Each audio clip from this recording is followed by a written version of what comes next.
இன்னைக்கு மோசே என்ற ஒரு தேவ மனுஷனை குறித்து நம்ம பார்க்க போறோம்.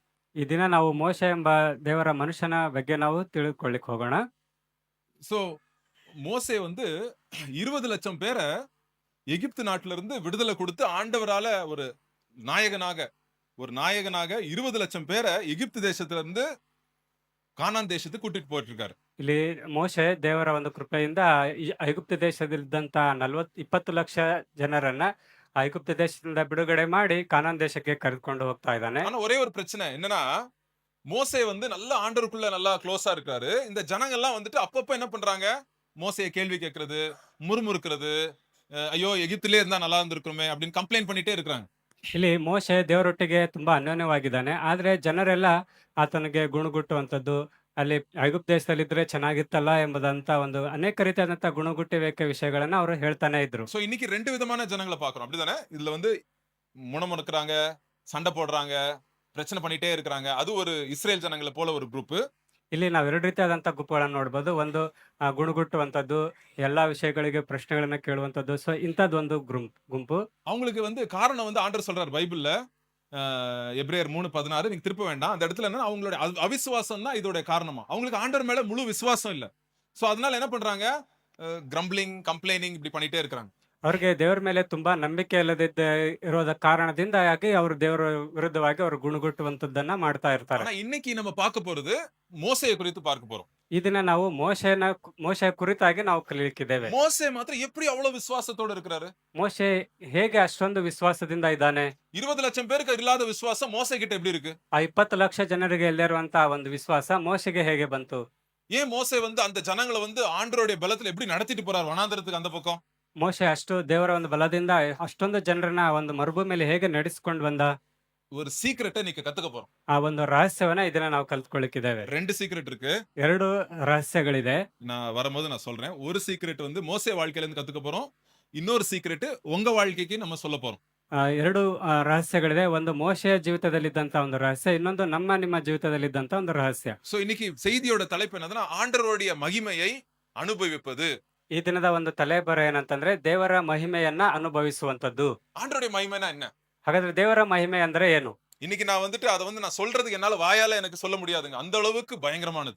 ಅದನ್ನ ಬಾಯಿಂದ ಸುಲಭವಾಗಿ ಹೇಳಲಿಕ್ಕೆ ಸಾಧ್ಯವಿಲ್ಲ. ಯಾಕಂದ್ರೆ ಅಷ್ಟೊಂದು ಭಯಂಕರವಾದದ್ದು ಆ ಒಂದು ಅನುಭವ. சோ நான் என்ன பண்ண போறேன் இன்னைக்கு ஆண்டவருடைய மகிமைய நான் வந்து வசனத்தின் மூலமா காட்ட போறேன். ಈ ದಿನ ವಚನದ ಮೂಲಕವಾಗಿ ದೇವರ ಮಹಿಮೆಯನ್ನ ತೋರಿಸಲಿಕ್ಕಿದ್ದೇನೆ.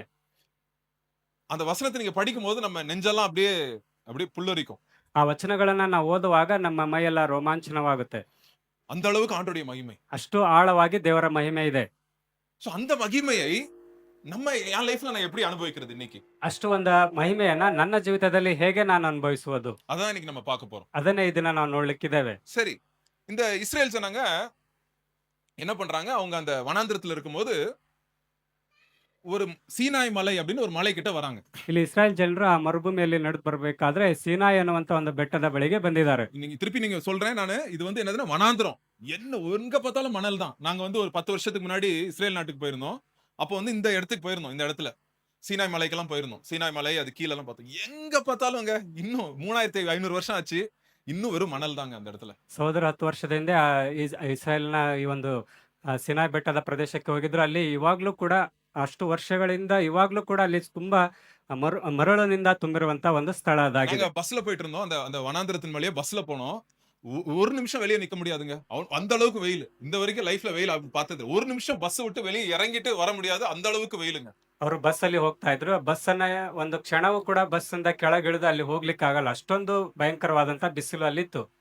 இந்த சீனாய் மலை கிட்ட என்ன நடந்துச்சு? ಹಾಗಾದ್ರೆ ಆ ಒಂದು ಸೀನಾಯಿ ಒಂದು ಬೆಟ್ಟದ ಹತ್ರ ಏನ್ ನಡೀತು? இந்த சீனாய் மலை மேல கீழ இருந்து மலை அடிவாரத்துக்கு இருந்து மேல ஒரு 3 மணி நேரம் அவங்க போறதுக்கு.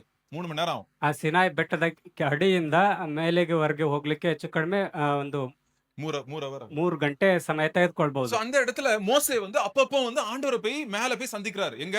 மலை மேல போய் ஆண்டவரை சந்திக்கிறார். ಅಲ್ಲಿ ಮೋಶೆ ಅವಾಗವಾಗ ಆ ಬೆಟ್ಟದ ಮೇಲೆ ಹೋಗಿ ದೇವರನ್ನ ಸಂಧಿಸ್ತಾ ಇದ್ದ. சோ சந்திக்கும்போது அந்த இடத்துல ஆண்டவர் வந்து அவருக்கு வந்து ஆண்டவருடைய பிரசன்னத்துல உணர்றாரு. அப்படியே பிரசன்னத்தை உணர்றாரு. ಅಲ್ಲಿ ದೇವರನ್ನ ಅವರು ಸಂಧಿಸಬೇಕಾದ್ರೆ ದೇವರ ಒಂದು ಪ್ರಸನ್ನತೆಯನ್ನ ಅವರು ತುಂಬಿಸಿಕೊಳ್ತಾ ಇದ್ರು. சோ அந்த இடத்துல வந்து என்ன எதுக்கெல்லாம் போறாரு மலை மேல?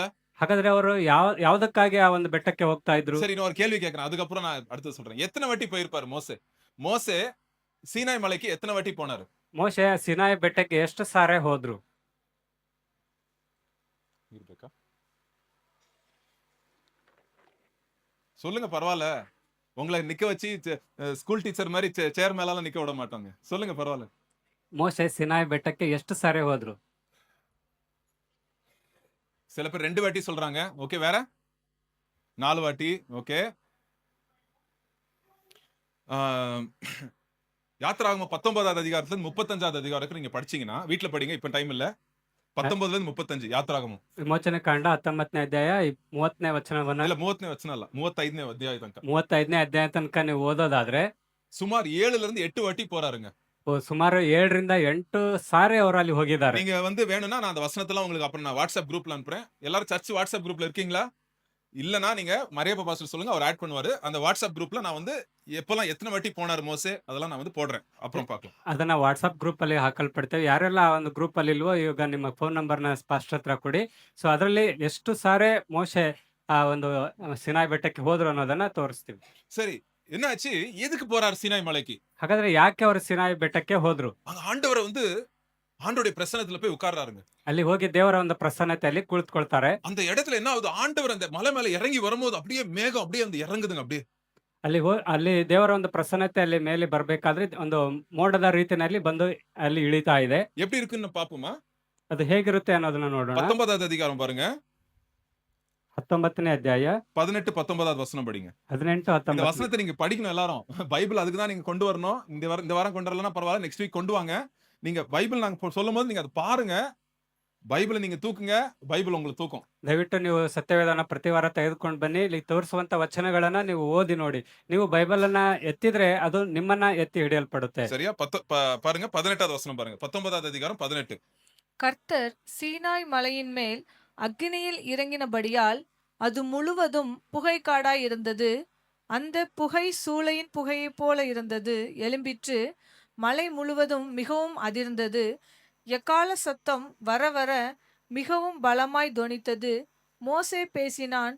தேவன் அவனுக்கு வாக்கினால் மறுமொழி கொடுத்தார்.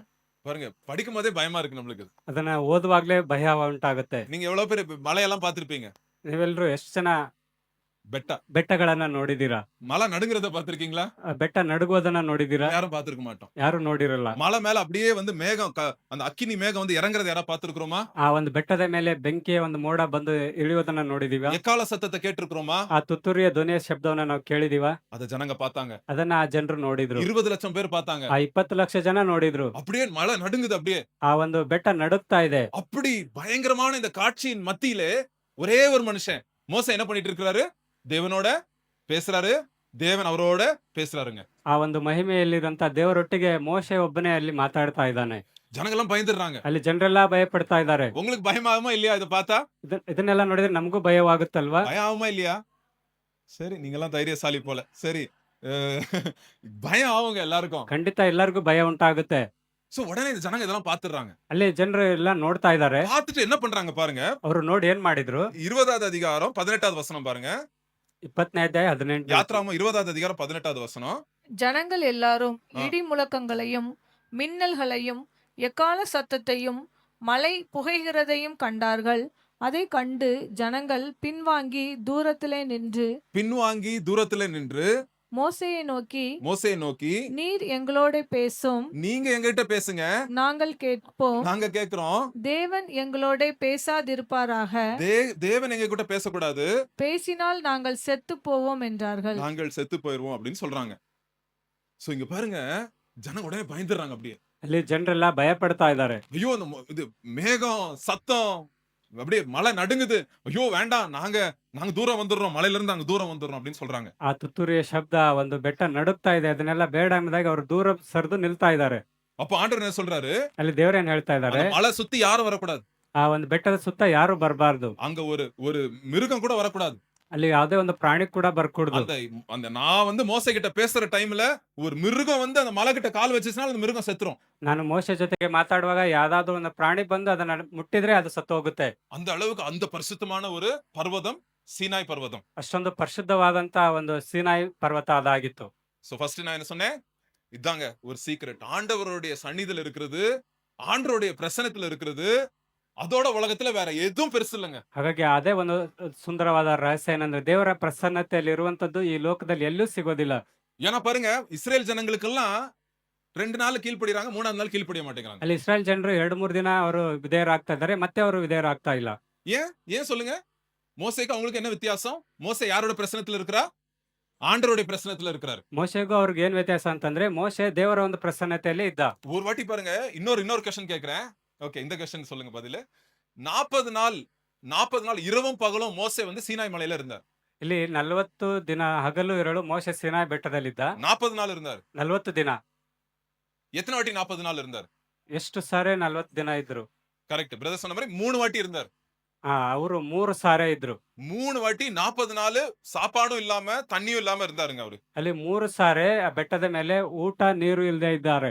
ஒரு டைம் என்ன பண்ணாருன்னா 40 நாள் ஆண்டவருடைய பிரசன்னத்துல அப்படியே முக கொப்பரே உளுந்து கிடக்குறாரு. 40 நாள் உளுந்து கிடக்குறாரு. அப்படியே மூஞ்ச கூட தூக்கல, தண்ணி இல்ல, சாப்பாடு. 40 நாள் அப்படியே பண மாதிரி படுத்து கிடக்குறாரு. அப்படியே ಇನ್ನು 40 ದಿವಸ ಅವರು ಊಟ ನೀರು ಇಲ್ದಿರೆ ಮುಖವನ್ನು ತೋರಿಸದೆ ಅವರು ತಮ್ಮ ಅಲ್ಲಿ ಅವರು ಮಲಗಿಕೊಂಡಿರುವಂತ ರೀತಿಯಲ್ಲಿ ಇದ್ದಾರೆ. அந்த அளவுக்கு ஒரு பயங்கர பவர்ஃபுல்லான மனுஷன் மோசே. ಅಷ್ಟೊಂದು ಭಯಂಕರವಾದಂತ ಒಂದು ಶಕ್ತಿಶಾಲಿ ಆದಂತ ಮೋಸೆ. ஆண்டவருடைய பிரசன்னம் பார்த்து அவருக்கு அப்படியே மரியாதை, ஆண்டவருடைய பிரசன்னத்துக்கு ஒரு மரியாதையை கொடுத்திருக்கிறார். ಆ ದೇವರ ಒಂದು ಪ್ರಸನ್ನತೆಗೆ ಅಷ್ಟೊಂದು ಗೌರವವನ್ನು ಕೊಡುವಂತ ಒಬ್ಬ ವ್ಯಕ್ತಿ. ஆண்டவர்கிட்ட இருந்து வாக்கு கட்டளைகளை வாங்கிட்டு வந்து ஜனங்களுக்கு வந்து சொல்றாரு. அங்க இருந்து எடுத்துட்டு வந்து மெசேஜ் கொடுக்கறாரு ஜனங்களுக்கு. ದೇವರಿಂದ ಬರುವಂತ ಒಂದು ವಿಷಯಗಳನ್ನ ತೆಗೆದುಕೊಂಡು ಜನರಿಗೆ ತಿಳಿಸುವಂತ ವ್ಯಕ್ತಿ. ஜனங்க பண்ற பாவத்துக்காக அவர் போய் சொல்றாரு, ஆண்டவரே என்ன நீங்க என் உயிரை எடுத்தாலும் பரவாயில்ல, ஜனங்களை காப்பாத்திருங்க ஏசப்பா அப்படின்னு வந்து ஆண்டவர்கிட்ட வந்து சொல்றாரு அவர். ಅವ್ರು ಎಷ್ಟೇ ತಪ್ಪು ಮಾಡಿದ್ರು ದೇವರೇ ನೀನ್ ನನ್ನ ಜೀವನ ತೆಗೆದುಕೊಂಡ್ರೆ ಪರವಾಗಿಲ್ಲ, ಅವ್ರನ್ನ ನೀನು ಕಾಪಾಡುವುದಾಗಿ ಪ್ರಾರ್ಥಿಸುವಂತ ವ್ಯಕ್ತಿ. So பாருங்க, என்ன ஒரு கேரக்டர் பாருங்க, மோசேயோட கேரக்டர் பாருங்க, எவ்வளவு அழகான ஒரு கேரக்டர். ಅಲ್ಲಿ ಮೋಶೆ ಒಂದು ಜೀವಿತದ ಗುಣಗಳನ್ನ ನೋಡಿ ಎಷ್ಟು ಸುಂದರವಾಗಿದೆ. சோ என்னைக்கு ஒரு லீடரா இருக்கணும்னா தியாகம் பண்ணிங்க ஆகணுங்க. ಹಾಗಾಗಿ ಯಾರಾದ್ರೂ ಒಬ್ಬ ನಾಯಕ ಆಗ್ಬೇಕಂದ್ರೆ ಅವನು ಏನಾದ್ರೂ ತ್ಯಾಗ ಮಾಡ್ಲೇಬೇಕು. லீடர் அப்படின்னா என்னன்னா தியாகம். ಇಲ್ಲಿ ನಾಯಕ ಅನ್ನೋದಾದ್ರೆ ತ್ಯಾಗ ಅಂತ ಅರ್ಥ. லீடர் அப்படின்னா அன்பு. ನಾಯಕ ಅನ್ನೋದಾದ್ರೆ ಅದು ಪ್ರೀತಿ. யாராவது வந்து கேட்டாங்கன்னா இந்த 2 வார்த்தையை தான் சொல்லுவேன். பிரதர் லீடர்னா என்ன பிரதர் அப்படின்னு கேட்பாங்க. ಯಾರಾದ್ರೂ ಬಂದು ನಿಮ್ಗೆ ಲೀಡರ್ ಅಂದ್ರೆ ಏನು ಅಂತ ಕೇಳಿದ್ರೆ தியாகம், அன்பு. ತ್ಯಾಗ ಮತ್ತು ಪ್ರೀತಿ ಎಂಬುದಾಗಿ ಹೇಳಿ. நீங்க ஒருவேளை நீங்க குடும்பத்துக்கு நீங்க தான் லீடரா இருக்கலாம், ஒரு ஹஸ்பண்டா இருக்கலாம், ஒரு அப்பாவா இருக்கலாம், நீங்க தான் உங்க குடும்பத்துக்கு தலைவனா இருக்கலாம். 2 சுபாவங்கள் உங்களுக்கு தேவை. என்ன தேவை? தியாகம், அன்பு. ನಿಮ್ಮ ಕುಟುಂಬಕ್ಕೆ ನೀವೇ ನಾಯಕರಾಗಿರ್ಬೋದು. ಹಾಗಾದ್ರೆ 2 ವಿಷಯಗಳು ತ್ಯಾಗ ಮತ್ತು ಪ್ರೀತಿ ಅವು ಮುಖ್ಯ. இன்னைக்கு எல்லாரும் லீடர்னா நான் என்ன வந்து கெத்தா நடப்பேன், நான் இப்படி பண்ணுவேன், அப்படி போவேன் அப்படின்னு நினைப்பாங்க. லீடர்னா தியாகங்க. ಇಲ್ಲಿ ನಾನು ಒಬ್ಬ ನಾಯಕ ಅಂತಂದ್ರೆ ನಾನು ಹೋಗ್ತೀನಿ, ನಾನು ಗೆಲ್ಲಿಸ್ತೀನಿ, ಆ ರೀತಿ ಅಲ್ಲ. ಇಲ್ಲಿ ಲೀಡರ್ ಅಂತಂದ್ರೆ ತ್ಯಾಗ. யார்ட்ட இருந்து கத்துக்கிறோம்? ಇದನ್ನ ಯಾರಿಂದ ನಾವು ಕಲಿತಾ ரொம்ப ಇದ್ದೀವಿ? தூரம் போக வேண்டாம். அவங்க கையில இருக்கிற பைபிள்லயே லீடர்ஷிப்னா என்னன்னு போட்டுருக்குதுங்க. ನಾವು ದೂರ ಹೋಗೋದು ಬೇಡ, ನಮ್ಮ ಕೈಲಿರುವಂತ ಸತ್ಯವೇದದಲ್ಲಿ ಅದು நம்ம ಬರೆಯಲ್ಪಟ್ಟಿದೆ. யார் யார்ட்டெல்லாம் போய் தேடுறோம். இங்க நம்ம ஆண்டவர் நம்ம கையில கொடுத்திருக்கிற வேதத்துல மோசே லீடர், தாவீது லீடர், இயேசு கிறிஸ்து எல்லாத்துக்கும் மேன்மையான லீடர் நம்ம பாக்குறோங்க. ನಾವು ಎಲ್ಲಾ ಲೀಡರ್ಗಳನ್ನ ಎಲ್ಲೆಲ್ಲಿ ಹೋಗಿ ಹುಡುಕೋದು ಬೇಡ. ಮೋಶೆ, ದಾವೀದು ಮತ್ತೆ ಯೇಸು ಕ್ರಿಸ್ತ ಎಲ್ಲದಕ್ಕಿಂತ ಮುಖ್ಯವಾದ ಲೀಡರ್ನ ನಾವು ಸತ್ಯವೇದದಲ್ಲೇ ஆனா ನೋಡಬಹುದಾಗಿದೆ. கிறிஸ்தவ வாழ்க்கையில லீடர்னா என்னன்னா, அவன் வந்து தன்னை தாழ்த்துகிறவனை கர்த்தர் என்ன பண்ணுவாரு? உயர்த்துவார். அதான் லீடர். ಹಾಗಾದ್ರೆ ಕ್ರೈಸ್ತರಲ್ಲಿರುವಂತ ನಾವೆಲ್ಲರೂ ಲೀಡರ್ ಹೇಗಂದ್ರೆ ತನ್ನನ್ನ ತಾಳಿಕೊಳ್ಳುವವನು ಅವನು ಮೇಲೆತ್ತಲ್ಪಡ್ತಾನೆ, ಅವನೇ ஏன்னா வசனம் ಲೀಡರ್. என்ன சொல்லுது? இயேசு கிறிஸ்து சேவை செய்து கொள்வதற்கல்ல, சேவை செய்வதற்கும் மற்றவர்களுடைய வாழ்க்கையை வந்து மீட்கிறதுக்கும் இயேசு கிறிஸ்து உலகத்துக்கு வந்தாராம். ಯೇಸು ಕ್ರಿಸ್ತರ ಸೇವೆ ಮಾಡಿಸಿಕೊಳ್ಳುವುದಕ್ಕಾಗಿ ಬರಲಿಲ್ಲ, ಸೇವೆ ಮಾಡುವುದಕ್ಕೂ ಅನೇಕರನ್ನ ಬಿಡುಗಡೆಗೊಳಿಸುವುದಕ್ಕಾಗಿ ಅವರು ಈ ಲೋಕಕ್ಕೆ ಬಂದ್ರು. சோ இந்த இடத்துல வந்து பாருங்க, மோசே வந்து இப்படி இருக்கிறாரு, மழை நடுங்குது, ஜனங்கள் அப்படியே பயந்துடுறாங்க. ಇಲ್ಲಿ ಮೋಶೆ ಒಂದು ಬೆಟ್ಟದ ಮೇಲೆ ಇದ್ದಾರೆ, ಅಲ್ಲಿ ಜನರೆಲ್ಲ ನಡುಗ್ತಾ ಇದ್ದಾರೆ, ಬೆಟ್ಟ ಕೂಡ ನಡುಗ್ತಾ ಇದೆ. ரெண்டாவது ஒரு காரியம், மோசே இந்த இடத்துல இருக்கும்போது இன்னொரு ஒரு காரியம் நடக்குதுங்க. ಅಲ್ಲಿ ಮೋಶೆ ಅಲ್ಲಿ ಇರುವಾಗ ಇನ್ನೂ ಒಂದು ಕಾರ್ಯ ಅಲ್ಲಿ ನಡೀತಾ ಇದೆ. யாத்ரா 34வது அதிகாரம் ಮೋಚರಿ ಕಾಂಡ 34ನೇ ಅಧ್ಯಾಯ 29வது வசனம் பாருங்க. 29ನೇ ವಚನ. மோசே சாட்சி பலகைகள் 2ஐயும் தன் கையில் எடுத்துக்கொண்டு சீனாய் மலையிலிருந்து இறங்குகிற போது தன்னோடே அவர் பேசினதினால் தன் முகம் பிரகாசித்திருப்பதை அவன் அறியாதிருந்தான். ஆரோனும் இஸ்ரவேல் புத்திரர் எல்லாரும் மோசேயை பார்க்கும்போது அவன் முகம் பிரகாசித்திருப்பதை கண்டு அவன் சமீபத்தில் சேர பயந்தார்கள். பாருங்க என்ன ஆச்சுன்னா, ஆண்டவருடைய பிரசன்னத்துல போயிட்டு மலை மேல போயிட்டு வராரு மோசே. கீழே முகம் எல்லாம் அப்படியே வந்து 1000 வாட்ஸ் பல்ப் மாதிரி எரியுதுங்க முகம். ಇಲ್ಲಿ ಮೋಶೆ ಆ ಬೆಟ್ಟದಿಂದ ಇಳಿದು ಬರ್ತಾ ಇದ್ದಾರೆ, ದೇವರೊಟ್ಟಿಗೆ ಮಾತಾಡಿ. ಅವನ ಮುಖವು 1000 ವೋಲ್ಟೇಜ್ ಬಲ್ಪಿನ ಹಾಗೆ ಹೊಳಿತಾ ಇದೆ. இதோ இங்க அடிக்க தெரியுமா அந்த வெளிச்சம்? அந்த பல்ப் இதோட 100 டைம்ஸ் வச்சுங்க. ಈ ಬಲ್ಪಿಗಿಂತ 100ರಷ್ಟು ಹೆಚ್ಚು ರೀತಿಯಲ್ಲಿ ಅದು ಹೊಳಿತಾ அவர் ಇದೆ. மூஞ்சியை பார்க்க முடியல யாரும். ಅವನ ಮುಖವನ್ನ ಯಾರಿಗೂ ನೋಡ್ಲಿಕ್ಕೆ ಆಗ್ತಾ ಇಲ್ಲ. ஏன்னா பாருங்க, இப்ப நான் அந்த லைட்ட பார்த்துட்டு இங்க பார்க்கிறேன், எனக்கு இருட்டா தெரியுது. அந்த அளவுக்கு அது பிரைட்டா இருக்கு பாருங்க. ಆ ಲೈಟನ್ನ ನೋಡಿ ನಾವು ಯಾರನ್ನ ನೋಡಕ್ ಹೋದ್ರೆ ಅದು ಕಾಣಿಸಲ್ಲ. ಅಷ್ಟು ಒಂದು ಪವರ್‌ಫುಲ್ ಆಗಿ ಆ ಲೈಟ್ ಇದೆ. சோ மோசே மூஞ்ச யாரும் பார்க்க முடியல. ಇಲ್ಲಿ ಅದೇ ರೀತಿಯಾಗಿ ಮೋಶೆ ಮುಖವನ್ನು ಯಾರಿಗೂ ನೋಡ್ಲಿಕ್ಕೆ ಆಗ್ತಾ ಇಲ್ಲ. அவ்வளவு பிரைட்டா இருக்கு மூஞ்சி. ಅಷ್ಟೊಂದು ಹೊಳಿತಾ ಇದೆ ಅವನ சோ ಮುಖ. அப்ப என்ன பண்றாங்க பாருங்க, ಆಗ ಅವನೇನ್ ಅಲ್ಲೆಲ್ಲ ಜನರು ಏನ್ ಮಾಡ್ತಾ ಇದಾರೆ ஒரு ನೋಡಿ. பிளான் பண்றாங்க. என்ன பண்றாங்க பாருங்க, 34வது வசனம் பாருங்க. ಅವರು ಒಂದು ಉಪಾಯನ ಮಾಡಿದ್ರು 37ನೇ ವಚನದಲ್ಲಿ. மோசே 33வது வசனம். மோசே அவர்களோடு பேசி முடியும் அளவும் தன் முகத்தின் மேல் முக்காடு போட்டிருந்தான். அப்புறம் அடுத்த வசனம். மோசே கர்த்தருடைய சன்னதியில் அவரோடு பேசும்படிக்கு உட்பிரவேசித்தது முதல் வெளியே புறப்படும் மட்டும் முக்காடு போடாதிருந்தான். அவன் வெளியே வந்து தனக்கு கற்பிக்கப்பட்டதை இஸ்ரவேல் புத்திரரோடு சொல்லும்போது இஸ்ரவேல் புத்திரர் அவன் முகம் பிரகாசித்திருப்பதை கண்டார்கள். ம். மோசே அவர்களோடு பேசும்படிக்கு உள்ளே பிரவேசிக்கும் வரைக்கும் முக்காடை திரும்ப தன் முகத்தின் மேல் போட்டுக்கொள்வான். சரி, ரொம்ப பிரைட் ஆயிருச்சு மூஞ்சி. என்ன பண்ணாங்க? என்ன பிளான் பண்ணாரு மோசே? என்ன போட்டாருங்க? முக்காடு போட்டார். ಅವನ ಮುಖ ತುಂಬಾ ಪ್ರಕಾಶಮಾನವಾಗಿ ಹೊಳಿತಾ ಇದೆ. ಹಾಗಾಗಿ ಮುಖಕ್ಕೆ ಮುಸುಕನ್ನ ಹಾಕಿಕೊಳ್ತಾ ಇದ್ದಾನೆ. இப்ப சிஸ்டர்ஸ் வந்து நீங்க போட்டிருக்கீங்க, தலை மேல போட்டிருக்கீங்க. இவர் வந்து மூஞ்சி முன்னாடியே போட்டார். அந்த போட்டோல இருக்கு பாருங்க. அதே மாதிரி மூஞ்சிக்கு முன்னாடியே வந்து முக்காடு போட்டார். ಅಲ್ಲಿ ಆ ಫೋಟೋದಲ್ಲಿರುವ ಹಾಗೆ ಸ್ತ್ರೀಯರೆಲ್ಲ ತಲೆ ಮೇಲೆ ಮುಸುಕನ್ನ ಹಾಕಿಕೊಳ್ತಾರೆ. ಹಾಗೆ ಅಲ್ಲಿ ಅವನ ಮುಖಕ್ಕೆ ಮುಸುಕನ್ನ ಹಾಕಿಕೊಂಡಿದ್ದಾನೆ. சோ ஏன்னா அந்த பிரைட்னஸ் வந்து அந்த அவ்வளவு பிரைட்டா இருக்கு. 1000 வாட்ஸ் பல்ப் மாதிரி இருக்குது மூஞ்சி. ಯಾಕಂದ್ರೆ ಅವನ ಮುಖವು 1000 ವೋಲ್ಟೇಜ್ ಬಲ್ಪಿನ ಹಾಗೆ ಹೊಳಿತಾ ಇದೆ. அப்புறம் என்ன ஆகுது, கொஞ்ச நேரம் ஆன உடனே அந்த பிரைட்னஸ் அப்படியே கம்மியாகுது. என்னது, அந்த 1000 வாட்ஸ் வந்து 500, 400, 300 அப்படின்னு அப்படியே பிரைட்னஸ் கம்மியாயிருது. அப்புறம் மக்களோட எடுத்து ஜனட்ட எல்லாம் பேசிட்டு இருக்காரு. ಅವನ ಮುಖ ಒಂದು ಹೊಳಪು ಅದು ಸ್ವಲ್ಪ ಸ್ವಲ್ಪ ಕಡಿಮೆ ಆಗ್ತಾ ಇದೆ. 1000, 500, 400 ಹೀಗೆ. ಆನಂತರ ಆ ಮುಖವಾಡವನ್ನ ತೆಗಿತಾ ಇದ್ದಾನೆ. சோ ரெண்டு காரியம் பாக்குறோம். ಇಲ್ಲಿ 2 ಕಾರ್ಯಗಳನ್ನು ನೋಡ್ತಾ ஆண்டவருடைய ಇದ್ದೀವಿ. பிரசன்னத்துல இருக்கும்போது அந்த அந்த மலையே வந்து நடுங்குது. ದೇವರ ಪ್ರಸನ್ನತೆಯಲ್ಲಿರುವಾಗ ಆ ಒಂದು ಬೆಟ್ಟವೇ ನಡುಗ್ತಾ ಇದೆ. அந்த இடத்துல வந்து ஆண்டவர் வந்து மோசே கூட பேசுறாரு. ಆ ಒಂದು ಸಮಯದಲ್ಲಿ ದೇವರು ಮೋಶೆ ಜೊತೆಗೆ ಮಾತಾಡ್ತಾ ಇದ್ದಾರೆ. ஆண்டவர் பேச பேச பேச பேச மோசேயோட முகம், மோசேயோட அவுட்வர்ட் அப்பியரன்ஸே மாறுது. ಆ ದೇವರೊಟ್ಟಿಗೆ ಮಾತಾಡ್ತಾ ಮಾತಾಡ್ತಾ ಅವನ ಒಂದು ಹೊರಭಾವ, ಮುಖದ ಹೊರಭಾವ ಅದು ಬದಲಾಗ್ತಾ ಇದೆ. நீங்க எத்தனை பேர் இதை கவனிச்சிருக்கீங்க ஃபாஸ்டிங் பிரேயர்ல? ಇದನ್ನ ಎಷ್ಟು ಜನ ಉಪವಾಸ ಪ್ರಾರ್ಥನೆಯಲ್ಲಿ ನೀವು ಗಮನಿಸಿದ್ದೀರಾ? நம்ம 3 நாள் ஃபாஸ்டிங் பிரேயர் போவோம் தெரியுமா? வருஷத்துக்கு ஒரு வாட்டி போவோம். ನಾವು ವರ್ಷಕ್ಕೆ ಒಂದ್ಸಾರಿ 3 ಸಾರಿ ಉಪವಾಸ ದಿನಕ್ಕೆ 3 ದಿನ ಉಪವಾಸ ಪ್ರಾರ್ಥನೆಗೆ ಹೋಗ್ತೀವಿ. முத நாள் எல்லாம் கொஞ்சம் டல்லா இருப்பாங்க. ஐயோ பசிக்குது அப்படின்னு வயிறு வந்து ரொம்ப கோளாறு பண்ணிட்டு இருக்கும். ಮೊದಲನೇ ದಿನ ಎಲ್ಲರಿಗೂ ಅಯ್ಯೋ ತುಂಬಾ ಹಸಿವಾಗ್ತಾ ಇದೆ ಎಂಬುದಾಗಿ ಕುರುಕ್ತಾ ಇರ್ತೀವಿ. கஷ்டமா தான் இருக்கு. எப்படிடா 3 நாள் ஃபாஸ்டிங் இருக்க போறோம்? ಕಷ್ಟ ಅನ್ಸುತ್ತೆ. ಹೇಗಪ್ಪ 3 ದಿನ ಉಪವಾಸ ಇರೋದು ಅಂತ ಅನಿಸ್ತಾ ಇರುತ್ತೆ. வீட்டுல பிரியாணி யோசனை எல்லாம் வரும். ಮನೆಯಲ್ಲಿರುವಂತ ಬಿರಿಯಾನಿ ವಾಸನೆಗಳೆಲ್ಲ அப்ப ಬರ್ತಾ நான் சொல்லுவேன், வயித்தை பார்த்து சொல்லுங்க. ಆಗ ನೀವು ಹೊಟ್ಟೆಯನ್ನ ಕುರಿತು ಹೇಳಿ, வயிறு சும்மா இரு, ಹೊಟ್ಟೆಯೇ ನೀನು ಸುಮ್ಮನಿರು, நீ ரொம்ப எரிச்சல் பண்ணினா 40 நாள் உபவாசம் இருப்பேன். ನೀನು ತುಂಬಾ ಗುಣಗುಟ್ಟಿದ್ರೆ 4 ದಿನ ಉಪವಾಸ ಇರ್ತೇನೆ ಎಂಬುದಾಗಿ. சோ அப்ப சும்மா ஆயிரும் வயிறு. ಆಗ ಅದು ಸುಮ್ಮನೆ ಆಗ್ಬಿಡುತ್ತೆ.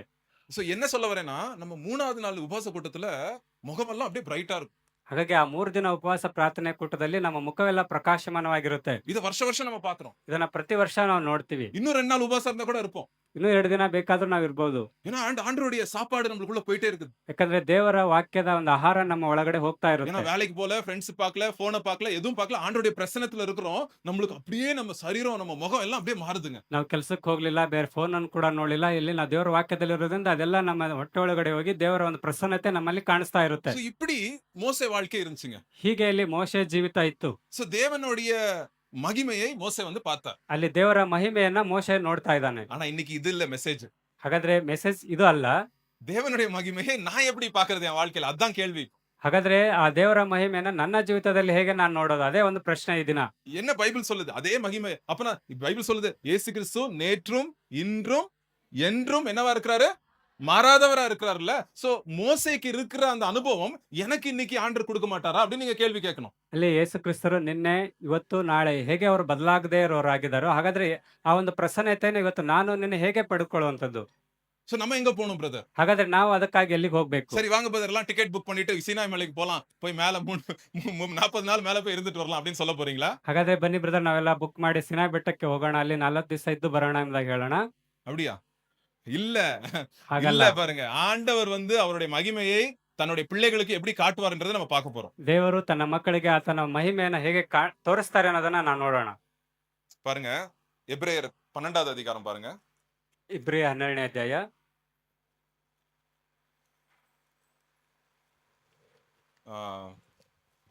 எபிரேயர் 12வது அதிகாரம்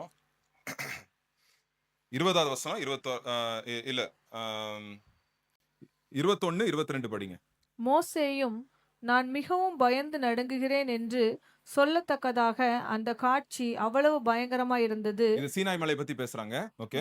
நீங்களோ நீங்களோ அத ரவுண்ட் பண்ணுங்க அந்த வேர்ட. நீங்களோ சீயோன் மலையின் இடத்திற்கும் சியோன் மலையினிடத்துக்கும் ஜீவனுள்ள தேவனுடைய நகரமாகிய ஆ. பரம எருசலேமின் இடத்திற்கும் 1000 தேவதூதர்கள் இடத்திற்கும் பரலோகத்தில் பேர் எழுதியிருக்கிற முதற் பேரானவர்களின் சர்வ சங்கமாகிய சபையின் இடத்திற்கும் யாவருக்கும் நியாயாதிபதியாகிய தேவனிடத்திற்கும் பூரணராக்கப்பட்ட நீதிமான்களுடைய ஆவிகளிடத்திற்கும் புது உடன்படிக்கையின் மத்தியஸ்தராகிய இயேசுவின் இடத்திற்கும் ஆபேலுடைய இரத்தம் பேசினதை பார்க்கிலும் நன்மையானவைகளை பேசுகிற இரத்தமாகிய தெளிக்கப்படும் இரத்தத்தின் இடத்திற்கும் வந்து சேர்ந்தீர்கள். எங்க வந்துட்டோம் நம்ம? சீனாய் மலைக்கு போல நம்ம எந்த மலைக்கு போயிருக்கிறோம்? எந்த மலைங்க? சியோன் மலை. ನಾವು ಆ ಸಿನಾಯಿ ಬೆಟ್ಟಕ್ಕೆ ಹೋಗ್ಲಿಲ್ಲ, ಚಿಯೋನ್ ಅನ್ನುವಂತ ಒಂದು ಬೆಟ್ಟಕ್ಕೆ ನಾವು ಬಂದಿದ್ದೇವೆ. இன்னைக்கு இது பிரதர் என் வாழ்க்கைக்கு எப்படி பிரதர் யூஸ் ஆகும் நீங்க கேட்கலாம். ಹಾಗಾದ್ರೆ ಬ್ರದರ್, ಈ ಒಂದು ವಿಷಯ ನನ್ನ ಜೀವಿತಕ್ಕೆ ಹೇಗೆ ಉಪಯೋಗ ಆಗುತ್ತೆ ಎಂಬುದಾಗಿ ನೀವು எப்படி ಕೇಳ್ಬೋದು. ஆண்டவர் பார்த்தாரு, என்ன பண்ணாரு? ஆண்டவர் வந்து மோசே கிட்ட பேசுவாரு, மோசே வந்து மெசேஜ் எடுத்துட்டு வருவாரு, ஜனங்கிட்ட வந்து மோசே ஆண்டவர் என்ன சொன்னாரோ அதை வந்து ஜனங்கிட்ட சொல்லுவாரு. ಇಲ್ಲಿ ಮೋಶೆ ದೇವರ ಹತ್ರಕ್ಕೆ ಹೋಗ್ತಾ ದೇವ್ರು ಹೇಳುವಂತ ವಿಷಯಗಳನ್ನ ಬಂದು ಜನರಿಗೆ ಹೇಳ್ತಾ ಇದ್ರು. இது நடந்துட்டே இருக்குது. ಇದು ನಡೀತಾನೆ ಇತ್ತು. ஜனங்க 2 நாள் நல்லா இருக்காங்க, 3வது நாள் விழுந்துறாங்க திருப்பி. ಜನರು 2 ದಿನ ಚೆನ್ನಾಗಿರ್ತಿದ್ರು, ಮತ್ತೆ 3ನೇ ದಿನ ಅವ್ರು ಬಿದ್ದು ಹೋಗ್ತಾ ಇದ್ರು. அந்த வார்த்தை வந்த உடனே சரி சரி நாங்க கீழ்ப்படிறோம் சொல்லுவாங்க. 2 நாள் கழிச்சு திருப்பி கீழ்ப்படியாம போயிருவாங்க. ಅವ್ರು ಹೇಳ್ತಾ ಇದ್ರು, ಆಯ್ತು ನಾವು ಇದೇರಾಗ್ತೀವಿ ಎಂಬುದಾಗಿ. ಮತ್ತೆ 2 ದಿನ ಆದ್ರೆ ಮತ್ತೆ ಅದೇ ರೀತಿಯಾಗಿ ಇರ್ತಾ ಇದ್ರು ಅವರು. சோ இங்க என்ன ஆண்டவருடைய வசனத்தை இன்னைக்கு புதிய ஏற்பாட்டுல நம்ம இருக்கிறோம். இயேசு கிறிஸ்து ரத்தத்தினால கழுவப்பட்டு நம்ம இங்க எல்லாம் வந்து உட்கார்ந்து இருக்கிறோம். ನಾವು ಹೊಸ ಒಡಂಬಡಿಕೆ ಅನ್ನುವಂತ ಒಂದು ಭಾಗದಲ್ಲಿ ಇದ್ದೇವೆ. ಯಾಕಂದ್ರೆ ನಾವು ಯೇಸು ಕ್ರಿಸ್ತನ ರಕ್ತದಿಂದ ತೊಳೆಯಲ್ಪಟ್ಟವರಾಗಿ ನಾವೆಲ್ಲರೂ ಇಲ್ಲಿ ಕೂತ್ಕೊಂಡಿದ್ದೇವೆ. அன்னைக்கு வந்து ஒரு மனுஷன் தான் மலை மேல போக முடிஞ்சுச்சு. ಅಲ್ಲಿ ಒಬ್ಬ ಮನುಷ್ಯ ಮಾತ್ರ ಒಂದ್ ಬೆಟ್ಟದ ಮೇಲೆ ಹೋಗ್ಲಿಕ್ಕೆ ಸಾಧ್ಯ இயேசு ಇತ್ತು. கிறிஸ்துக்கும் மோசேக்கும் என்ன வித்தியாசம்? ಹಾಗಾದ್ರೆ ಯೇಸು ಕ್ರಿಸ್ತರಿಗೂ ಮೋಸೆಗೂ ಏನು ವ್ಯತ್ಯಾಸ? அந்த மலையே இறங்கி வந்துச்சு நம்மட்ட. ಆ ಬೆಟ್ಟವೇ ಕೆಳಗೆ ಇಳಿದು ಬಂದಿದೆ. அந்த இயேசு கிறிஸ்து வந்து என்ன பண்ணாரு? வானத்துல இருந்தாலும் நம்ம கிட்ட வந்திருக்கிறாரு அவர் இயேசு கிறிஸ்து. அதாங்க ரகசியம். ಅವರು ಆ ಒಂದು ಆಕಾಶದಲ್ಲಿದ್ದಂತ ದೇವರು ನಮಗಾಗಿ ಅವರು ಕೆಳಗೆ ಇಳಿದು ಬಂದಿದ್ದಾರೆ. நம்ம கிட்ட வந்துட்டாரு. ನಮ್ಮ ಬಳಿಗೆ ಬಂದಿದ್ದಾರೆ. இததான் வந்து நம்ம புரிஞ்சுக்கணும். ಇದನ್ನ ನಾವು ಅರ್ಥ ಮಾಡ್ಕೋಬೇಕಿದೆ. நம்ம வந்து சீனாய் மலைக்கு போனோம், இந்த மலைக்கு போனா அந்த இடத்துக்கு போனா இது கிடைக்கும், இந்த இடத்துக்கு நம்ம எங்கேயும் ஓட வேண்டாம். நம்ம ಹಾಗಾಗಿ ನಾವು ಆ ಬೆಟ್ಟಕ್ಕೆ ಹೋಗ್ಬೇಕು, ಈ ಬೆಟ್ಟಕ್ಕೆ ಹೋಗ್ಬೇಕು ಎಂಬುದಾಗಿ ನಾವು ಓಡಿ ಹೋಗುವಂತದ್ದಲ್ಲ. இன்னைக்கு ஆண்டவர் நம்மளை தேடி வந்திருக்கிறார். உங்க ஒருத்தரையும் தேடி வந்திருக்கிறார். ಇಲ್ಲಿ ದೇವರು ನಮ್ಮನ್ನು ನಿಮ್ಮನ್ನು ಹುಡುಕಿಕೊಂಡು ಒಬ್ಬೊಬ್ಬರನ್ನಾಗಿ ಹುಡುಕಿಕೊಂಡು ಆತನು ಬಂದಿದ್ದಾನೆ. சீனாய் மலை அல்ல, சியோன் மலை அப்படின்றது வந்து நம்ம பாக்குறோம் இங்க. ಇಲ್ಲಿ ಸೀನಾಯಿ ಬೆಟ್ಟ ಇಲ್ಲ, ಚಿಯೋನ್ ಅನ್ನುವಂತ ಬೆಟ್ಟದ ಕುರಿತಾಗಿ ನೋಡ್ತಾ ಇದ್ದೇವೆ. இந்த ரகசியத்தை தான் நம்ம தெரிஞ்சுக்கணும். நிறைய வாட்டி நம்ம மறந்துடுறோம். ಅನೇಕ ಸಾರಿ ನಾವು ಇಂತ ರಹಸ್ಯವನ್ನ ಮರ್ತು ಬಿಡ್ತೀವಿ. சோ பிரதர், என் லைஃப்ல ஆண்டவருடைய மகிமையை எப்படி நான் பார்க்க முடியும் அப்படின்னு நீங்க கேள்வி கேக்குறீங்க. ಸಹೋದರರೇ, ನಾನು ದೇವರ ಮಹಿಮೆಯನ್ನು ನನ್ನ ಜೀವಿತದಲ್ಲಿ ಹೇಗೆ ನೋಡ್ಬೇಕೆಂಬ ಪ್ರಶ್ನೆ ನೀವು ಕೇಳ್ತಾ ಇದ್ದೀರಾ. சரியா? நம்ம இன்னைக்கு அந்த கேள்விக்கு நம்ம பதில் கொடுக்க போறோம். ಆ ಒಂದು ಪ್ರಶ್ನೆಗೆ ಇಲ್ಲಿ ಉತ್ತರವನ್ನ ನಾವು ಕಂಡು எதுக்கு இயேசு கிறிஸ்து உலகத்துக்கு வந்தார்? ಯಾಕೆ ಯೇಸು ಕ್ರಿಸ್ತ ಈ ಲೋಕಕ್ಕೆ ಬಂದ್ರು? ஏன் இயேசு கிறிஸ்து உங்க வாழ்க்கையில வந்தார்? ಯೇಸು ಕ್ರಿಸ್ತರು ನಮ್ಮ ಜೀವಿತಕ್ಕೆ ಯಾಕೆ ಬಂದ್ರು? யோவான் 1வது அதிகாரம் 14வது வசனத்தை படிங்க. யோவான் 1:14. ಯೋಹಾನ 1:14. அந்த வார்த்தை ஆ. மாம்சமாகி அந்த வார்த்தைனா இயேசு கிறிஸ்து மாம்சமாயி கிருபையினாலும் ஆ, சத்தியத்தினாலும் ஆ. நிறைந்தவராய் நமக்குள்ளே வாசம் பண்ணினார். ம். அவருடைய மகிமையை கண்டோம். அது பிதாவுக்கு ஒரே பேரானவருடைய மகிமைக்கு ஏற்ற மகிமையாகவே இருந்தது. சோ பாருங்க, இந்த மகிமை யார் மூலியமா நம்மளுக்கு வருது? இயேசு கிறிஸ்து மூலியமா நம்மளுக்கு வருதுங்க. ಆ ಒಂದು ಮಹಿಮೆಯು ಯೇಸು ಕ್ರಿಸ್ತರ ಮೂಲಕವಾಗಿ ನಮಗೆ ಬರ್ತಾ ಇದೆ. சோ என்னைக்கு நீங்க இயேசு கிறிஸ்து உங்க வாழ்க்கையில ஏற்றுக்கொள்றீங்களோ, ನೀವು ಯಾವಾಗ ಯೇಸು ಕ್ರಿಸ್ತನನ್ನ ನಿಮ್ಮ ಜೀವಿತದಲ್ಲಿ ಸ್ವೀಕರಿಸಿಕೊಂಡ್ರೋ அவர் என் இருதயத்துக்குள்ள வந்துடுறாரு. ಅವ್ರು ನಮ್ಮ ಹೃದಯದ ಒಳಗಡೆ ಬಂದಿದ್ದಾರೆ. நம்ம மோசே வந்து மலையை தேடி போறாரு, நம்ம ஆண்டவர் நம்மள தேடி வராரு இயேசு கிறிஸ்து. ಇಲ್ಲಿ ಮೋಶೆ ಬೆಟ್ಟವನ್ನ ಹತ್ತಿ ಹುಡುಕಿಕೊಂಡು ಹೋಗ್ತಾ ಇದ್ದಾನೆ, ಆದ್ರೆ ದೇವರ ಬೆಟ್ಟವನ್ನ ಇಳಿದು ನಮಗಾಗಿ ಬಂದಿದ್ದಾರೆ. மோசையோட அந்த முக பிரகாசம் வந்து எவ்வளவு நேரம் இருக்கும்? எவ்வளவு நேரம் இருக்கும்? கொஞ்சம் மணி நேரம் தான் இருக்கும். அது ಅಲ್ಲಿ ಮೋಶೆಯ ಒಂದು ಮುಖವು ಎಷ್ಟು ಸಮಯ ಅದು ಹೊಳಿತಾ ಇತ್ತು? ಸ್ವಲ್ಪ ಸಮಯ ಮಾತ್ರ. கொஞ்ச நேரத்துல அது என்ன ஆயிரும்? டல் ஆயிரும் மூஞ்சி. ಸ್ವಲ್ಪ ಸಮಯದ ನಂತರ ಅದು ಡಲ್ ಆಗಿ ಹೋಗ್ಬಿಡುತ್ತೆ. ஆனா ஆண்டவருடைய பிள்ளைகளுக்கு என்ன பாக்கியம் ஆண்டவர் கொடுத்திருக்காரு? ಹಾಗಾದ್ರೆ ದೇವರ ಮಕ್ಕಳಿಗೆ ಕೊಡುವಂತ ಒಂದು ಭಾಗ್ಯ ಏನು? அதை நம்ம பார்க்க போறோம். ಅದನ್ನ ಈ ದಿನ ನಾವು ನೋಡ್ಲಿಕ್ಕಿದ್ದೇವೆ. அதுக்கு முன்னாடி ஒரு சின்ன எக்ஸாம்பிள் நான் சொல்றேன். ಅದಕ್ಕೆ ಮುಂಚೆ ಒಂದು ಉದಾಹರಣೆ ಹೇಳ್ತೀನಿ. மேரேஜுக்கு போகும்போது லேடிஸ் எல்லாம் நிறைய பேர் என்ன பண்ணுவாங்க? அந்த என்ன பண்ணுவாங்க? கையில அந்த மருதாணி போடுவாங்க. தெரியும்ல எல்லாருக்கும்? மருதாணி போடுவாங்க. ಅನೇಕ ಸ್ತ್ರೀಯರು ಮದುವೆ ಮುಂತಾದ ಕಾರ್ಯಕ್ರಮಗಳಿಗೆ ಹೋಗ್ಬೇಕಾದ್ರೆ ಕೈಲಿ ಮದರಂಗಿಯನ್ನ ಹಾಕಿಕೊಳ್ತಾರೆ. மருதாணி எவ்வளவு நாள் நிக்கும்? ಆ ಮದರಂಗಿ ಅನ್ನುವಂಥದ್ದು ಎಷ್ಟು ಸಮಯ ಉಳಿಯುತ್ತೆ? எவ்வளவு நாள் இருக்கும் மருதாணி? லேடிஸ்ட கேட்கணும். ஒரு வாரம், அவ்வளவுதான். ஒரு நாள் என்ன ஆயிட்டு இருக்கும்? அது வந்து கம்மியாயிட்டே இருக்கும். அந்த பிரைட்னஸ் வந்து கம்மியாயிட்டே இருக்கும். ಅದು ಒಂದು ವಾರ ಇರಬಹುದು, ಆದ್ರೆ ದಿನ ದಿನ ಅದರ ಒಂದು ಹೊಳಪು ಕಡಿಮೆ ಆಗ್ತಾ ಬರುತ್ತೆ. சோ இதே மாதிரி தான் மோசேயோட அந்த வெளிச்சமும். ಇದೇ ರೀತಿಯಾಗಿ ಆ ಮೋಶೆಯ ಒಂದು ಮುಖಭಾವ. ஆனா ஆண்டவருடைய பிள்ளைகளுக்கு என்ன ஆண்டவர் கொடுத்திருக்காரு? ಹಾಗಾದ್ರೆ ದೇವರ ಮಕ್ಕಳಿಗೆ ದೇವರು ಏನನ್ನ ಕೊಡ್ತಾ ಇದ್ದಾರೆ? உங்களுக்குள்ள இயேசு கிறிஸ்து வந்து வாசம் செய்றார். ನಮ್ಮ ಒಳಗಡೆ ಯೇಸು ಕ್ರಿಸ್ತರು ಬಂದು ವಾಸಿಸ್ತಾ ಇದ್ದಾರೆ. இது நிறைய பேருக்கு இந்த ரகசியம் தெரியாது. ಅನೇಕರಿಗೆ ಈ ಒಂದು ರಹಸ್ಯ ಗೊತ್ತಿಲ್ಲ. இது வந்து மோசே காலத்துல இருந்து அப்போஸ்தல் பவுல் வரைக்கும் யாருக்கும் தெரியாது இந்த ಇಲ್ಲಿ ரகசியம். ಮೋಶೆ ಕಾಲದಿಂದ ಅಪೊಸ್ತಲರ ಪೌಲರ ಕಾಲದವರೆಗೂ ಯಾರಿಗೂ ಗೊತ್ತಿರಲಿಲ್ಲ. அவங்க என்ன சொல்லுவாங்க, ஐயா ஐயா நான் வந்து பாஸ்டர்ட்ட போனோம், பாஸ்டர் வந்து ஜெபம் பண்ணுவாரு, பாஸ்டர் வந்து பண்ணுவாரு, அவர் வந்து எங்களை வழி நடத்துவாரு அப்படின்னு வந்து அவங்க இருப்பாங்க, அவ்வளவுதான். ಅಯ್ಯೋ ನಾನು ಪಾಸ್ಟರ್ ಬಳಿಗೆ ಹೋಗ್ತೀನಿ, ಅವ್ರು ನನಗಾಗಿ ಪ್ರಾರ್ಥಿಸ್ತಾರೆ, ನಾನು ಅವರ ಮಾರ್ಗದಲ್ಲೇ ಹೋಗ್ತೀನಿ ಎಂಬುದಾಗಿ ಇರ್ತಾರೆ. அது தப்பே இல்ல, பாஸ்டர் கிட்ட போறது ஜெபம் பண்றது தப்பே இல்லங்க. ಪಾಸ್ಟರ್ ಬಳಿಗೆ ಹೋಗಿ ಪ್ರಾರ್ಥನೆ ಮಾಡಿಸ್ಕೊಳ್ಳುವಂತದ್ದು ಏನ್ ತಪ್ಪಲ್ಲ. பட் என்ன தப்பு அப்படின்னா, ಹಾಗಾದ್ರೆ ತಪ್ಪು ಏನಂದ್ರೆ ஒரு காரியத்தை நம்ம மறந்துடுறோம். அது என்னதுன்றத பார்க்க போறோம். ಒಂದು ಕಾರ್ಯವನ್ನ ನಾವು ಮರ್ತು ಬಿಡ್ತೀವಿ. ಅದೇನಂತ ನೋಡೋಣ. இது ஒரு ரகசியம். இந்த சீக்ரெட் வந்து பைபிள்ல சொல்லிருக்கு. அந்த சீக்ரெட்டை நான் இன்னைக்கு உங்களுக்கு சொல்ல போறேன். ಬೈಬಲ್ ಆ ಒಂದು ರಹಸ್ಯವನ್ನ ನಮಗೆ ಹೇಳ್ಕೊಡ್ತಾ ಇದೆ. ಅದನ್ನ ನಾವೀಗ ನೋಡೋಣ. அப்போஸ்தல் பவுலுக்கு ஆண்டவர் இந்த சீக்ரெட்டை நீ எல்லாருக்கும் சொல்லு, சர்ச்சுக்கு எல்லா சர்ச்லயும் போய் இந்த சீக்ரெட்டை சொல்லு அப்படின்னு அப்போஸ்தல் பவுலுக்கு ஆண்டவர் சொல்றாரு. ಇಲ್ಲಿ ದೇವರು ಅಪೊಸ್ತಲನಾದಂತ ಪೌಲನಿಗೆ ಈ ಎಲ್ಲಾ ವಿಷಯವನ್ನ ನೀನು ಎಲ್ಲಾ ಸಭೆಗೆ ಹೋಗಿ ಹೇಳು ಎಂಬುದಾಗಿ ಹೇಳ್ಕೊಟ್ರು. எங்க இருக்குன்னா பாருங்க, கொலோசியர் 1வது அதிகாரம் ಕೊಲೊಸ್ಸೆ 1ನೇ ಅಧ್ಯಾಯ 26வது வசனம் பாருங்க. 26ನೇ ವಚನ. 27 நினைக்கிறேன். 26, 27. உங்கள் பொருட்டு தேவனால் எனக்கு அளிக்கப்பட்ட உத்தியோகத்தின்படியே நான் அந்த சபைக்கு ஊழியக்காரனானேன். புறஜாதிகளுக்குள்ளே விளங்கிய இந்த ரகசியத்திலுள்ள மகிமையின் ஐஸ்வர்யம் இன்னதென்று இந்த ரகசியத்தோட மகிமையின் ஐஸ்வர்யம் என்னதென்று தேவன் தம்முடைய பரிசுத்தவான்களுக்கு தெரியப்படுத்த சித்தமானார். ஆ, கிறிஸ்துவானவர் மகிமையின் நம்பிக்கையாக உங்களுக்குள் இருப்பதே அந்த ரகசியம். சரி, என்னது ரகசியம்? என்னது இந்த ரகசியம்? ಇಲ್ಲಿ ಏನ್ ರಹಸ್ಯ ಇದೆ? என்னது ரகசியம் இது? இந்த வசனத்திலே இருக்கு பாருங்க, ஆன்சர் நீங்களே படிச்சு சொல்லலாங்க. ಆ கிறிஸ்துவ ರಹಸ್ಯವನ್ನ ಓದಿ ಹೇಳಿ. என்னது ஆன்சர் இதுக்கு? நீங்களே சொல்லுங்க, நான் வெயிட் பண்றேன். கிறிஸ்து நமக்குள்ள இருக்கு. நமக்குள்ள இருக்கிறது தான் ரகசியம். ಕ್ರಿಸ್ತನು ನಮ್ಮ ಒಳಗೆ ಇರುವಂತದ್ದೇ ಒಂದು ರಹಸ್ಯ. இந்த ரகசியத்தை நம்ம தெரிஞ்சுக்கணுங்க. ಈ ಒಂದು ರಹಸ್ಯವನ್ನ ನಾವು ತಿಳ್ಕೊಳ್ಬೇಕಿದೆ. நீங்க சொல்லலாம், பிரதர் ஐயோ சீனாய் மலை மேல வந்து 1000 வாட்ஸ் டியூப் லைட் இருந்துச்சு, அதோட ரகசியம், அதோட பவர்ஃபுல்லா இது அப்படி நீங்க சொல்லலாம். ಆ ಒಂದು ಸಿನಾಯ್ ಬೆಟ್ಟದಲ್ಲಿ 1000 ಒಂದು ವೋಲ್ಟೇಜ್ ಇರುವಂತ ಒಂದು ರಹಸ್ಯ ಇದು ಎಂಬುದಾಗಿ ನೀವು ಹೇಳ್ಬೋದು. ஆமா, ಹೌದು, கண்டிப்பாக ಖಂಡಿತವಾಗಿ. தேவன் இயேசு கிறிஸ்து உங்களுக்குள்ள இருக்கிறாரு. ಯಾಕಂದ್ರೆ ಯೇಸು ಕ್ರಿಸ್ತರು ನಮ್ಮ ಒಳಗಡೆ ಇದ್ದಾರೆ. அதை நீங்க எத்தனை பேர் நம்ம உணர்றோம்? ಅದನ್ನ ನಾವು ಎಷ್ಟು ಜನರು ಅದನ್ನ ನಂಬ್ತೀವಿ. நிறைய பேர் நம்ம லைஃப்ல பண்றோம், பிரதர் நான் தனிமையா இருக்கிறேன் பிரதர், லோன்லியா ஃபீல் பண்றேன் பிரதர் அப்படின்னு சொல்லுவாங்க. ಅನೇಕ ಸಾರಿ ಹೇಳ್ತಾರೆ, ಸಹೋದರಿ ನಾನು ತುಂಬಾ ಏಕಾಂತವಾಗಿ ಒಬ್ಬನೇ ಇದ್ದೀನಿ ಎಂಬುದಾಗಿ ಹೇಳ್ತಾರೆ. பிரதர் எல்லாரும் என்ன வெறுக்கறாங்க பிரதர் அப்படின்னுவாங்க. ಎಲ್ಲರೂ நன்னನ್ನ ತೊರೆದು ಬಿಟ್ಟಿದ್ದಾರೆ ಎಂಬುದಾಗಿ ಹೇಳ್ತಾರೆ. இல்ல, இங்க வசனம் என்ன சொல்லுது? கிறிஸ்து உங்களுக்குள்ள இருக்கிறாரு. தட் இஸ் த மகிமையின், அது வந்து Christ in you the hope of glory, மகிமையின் நம்பிக்கை அப்படின்னு சொல்லுது. ಇಲ್ಲಿ ಕ್ರಿಸ್ತನ್ ನಮ್ಮ ಒಳಗಡೆ ಇದ್ದಾನೆ, ಆತನ ಒಂದು ಮಹಿಮೆಯ ಒಂದು ಸಹಾಯ ನಮ್ಮ ಒಳಗಡೆ ಇದೆ ಎಂಬುದಾಗಿ ನಿರೀಕ್ಷೆ. சோ இது இருந்தா எப்படி இருக்கும் நம்ம லைஃப்? ಹಾಗಾದ್ರೆ ಇದು ನಮ್ಮ ಜೀವಿತದಲ್ಲಿ ಇದ್ರೆ ಹೇಗಿರುತ್ತೆ ನಮ್ಮ ಜೀವನ? எப்படி நம்ம லைஃப் மாறும்? ಹೇಗೆ ನಮ್ಮ ಜೀವಿತ நம்ம ಬದಲಾಗುತ್ತೆ? ஆல்ரெடி பார்த்தோம், இஸ்ரேல் ஜனங்க மாறவே இல்ல. மோசே எவ்வளவுதான் மலை மேல ஏறிட்டு வந்து மெசேஜ் கொடுக்கறாரு, ஜனங்க லைஃப்ல மாற்றமே இல்ல. ಅಲ್ಲಿ ಮೋಶೆ ಎಷ್ಟು ಸಾರಿ ಆ ಬೆಟ್ಟಕ್ಕೆ ಹೋಗಿ ಬಂದು ವಿಷಯಗಳನ್ನ ತಿಳಿಸ್ತಾನೆ ಇದ್ದಾನೆ, ಆದ್ರೆ ಜನರು ಬದಲಾಗ್ಲಿಲ್ಲ. மோசே மூஞ்சி 1000 வாட்ஸ் பல்ப் மாதிரி பிரைட் ஆனாலும் அந்த பிரைட்னஸ் பாக்குறாங்களே ஒழிய அவங்க வாழ்க்கையில மாற்றமே இல்ல. ಅಲ್ಲಿ ಮೋಶೆಯ ಮುಖವು 1000 ವೋಲ್ಟೇಜ್ ನ ಹಾಗೆ ಹೊಳಿತಾ ಇದ್ರು, ಅದನ್ನ ಅವ್ರು ನೋಡ್ತಾ ಇದ್ದಾರೆ, ಆದ್ರೆ ಅವರ ಜೀವಿತ ಬದಲಾಗ್ಲಿಲ್ಲ. சோ கடைசில என்ன பண்ணார் ஆண்டவர்? ಕೊನೆಗೆ ದೇವರು ಏನ್ ಮಾಡಿದ್ರು? ஒரே பேரான இயேசு கிறிஸ்துவை நம்மளுக்காக கொடுத்தார். ಕೊನೆಯದಾಗಿ ಯೇಸು ಕ್ರಿಸ್ತರನ್ನೇ ನಮಗಾಗಿ ಕೊಟ್ರು. ஆண்டவர் வந்து நம்ம இதயத்துக்குள்ள வராரு. ಆಗ ದೇವರು ನಮ್ಮ ಹೃದಯದೊಳಗಡೆ ಬಂದಿದ್ದಾರೆ. அப்ப நம்ம என்ன பண்றோம்? நம்ம லைஃப் மாறுதுங்க. எப்படி மாறுதுன்றதை நம்ம இன்னைக்கு பார்க்க போறோம். ಹಾಗಾದ್ರೆ ದೇವರು ನಮ್ಮ ಒಳಗಡೆ ಬಂದಾಗ ನಮ್ಮ ಹೃದಯ ಬದಲಾಗುತ್ತೆ. ಅದು ಹೇಗೆ ಬದಲಾಗುತ್ತೆ ನೋಡೋಣ. எப்படி மாறுது நம்ம லைஃப்?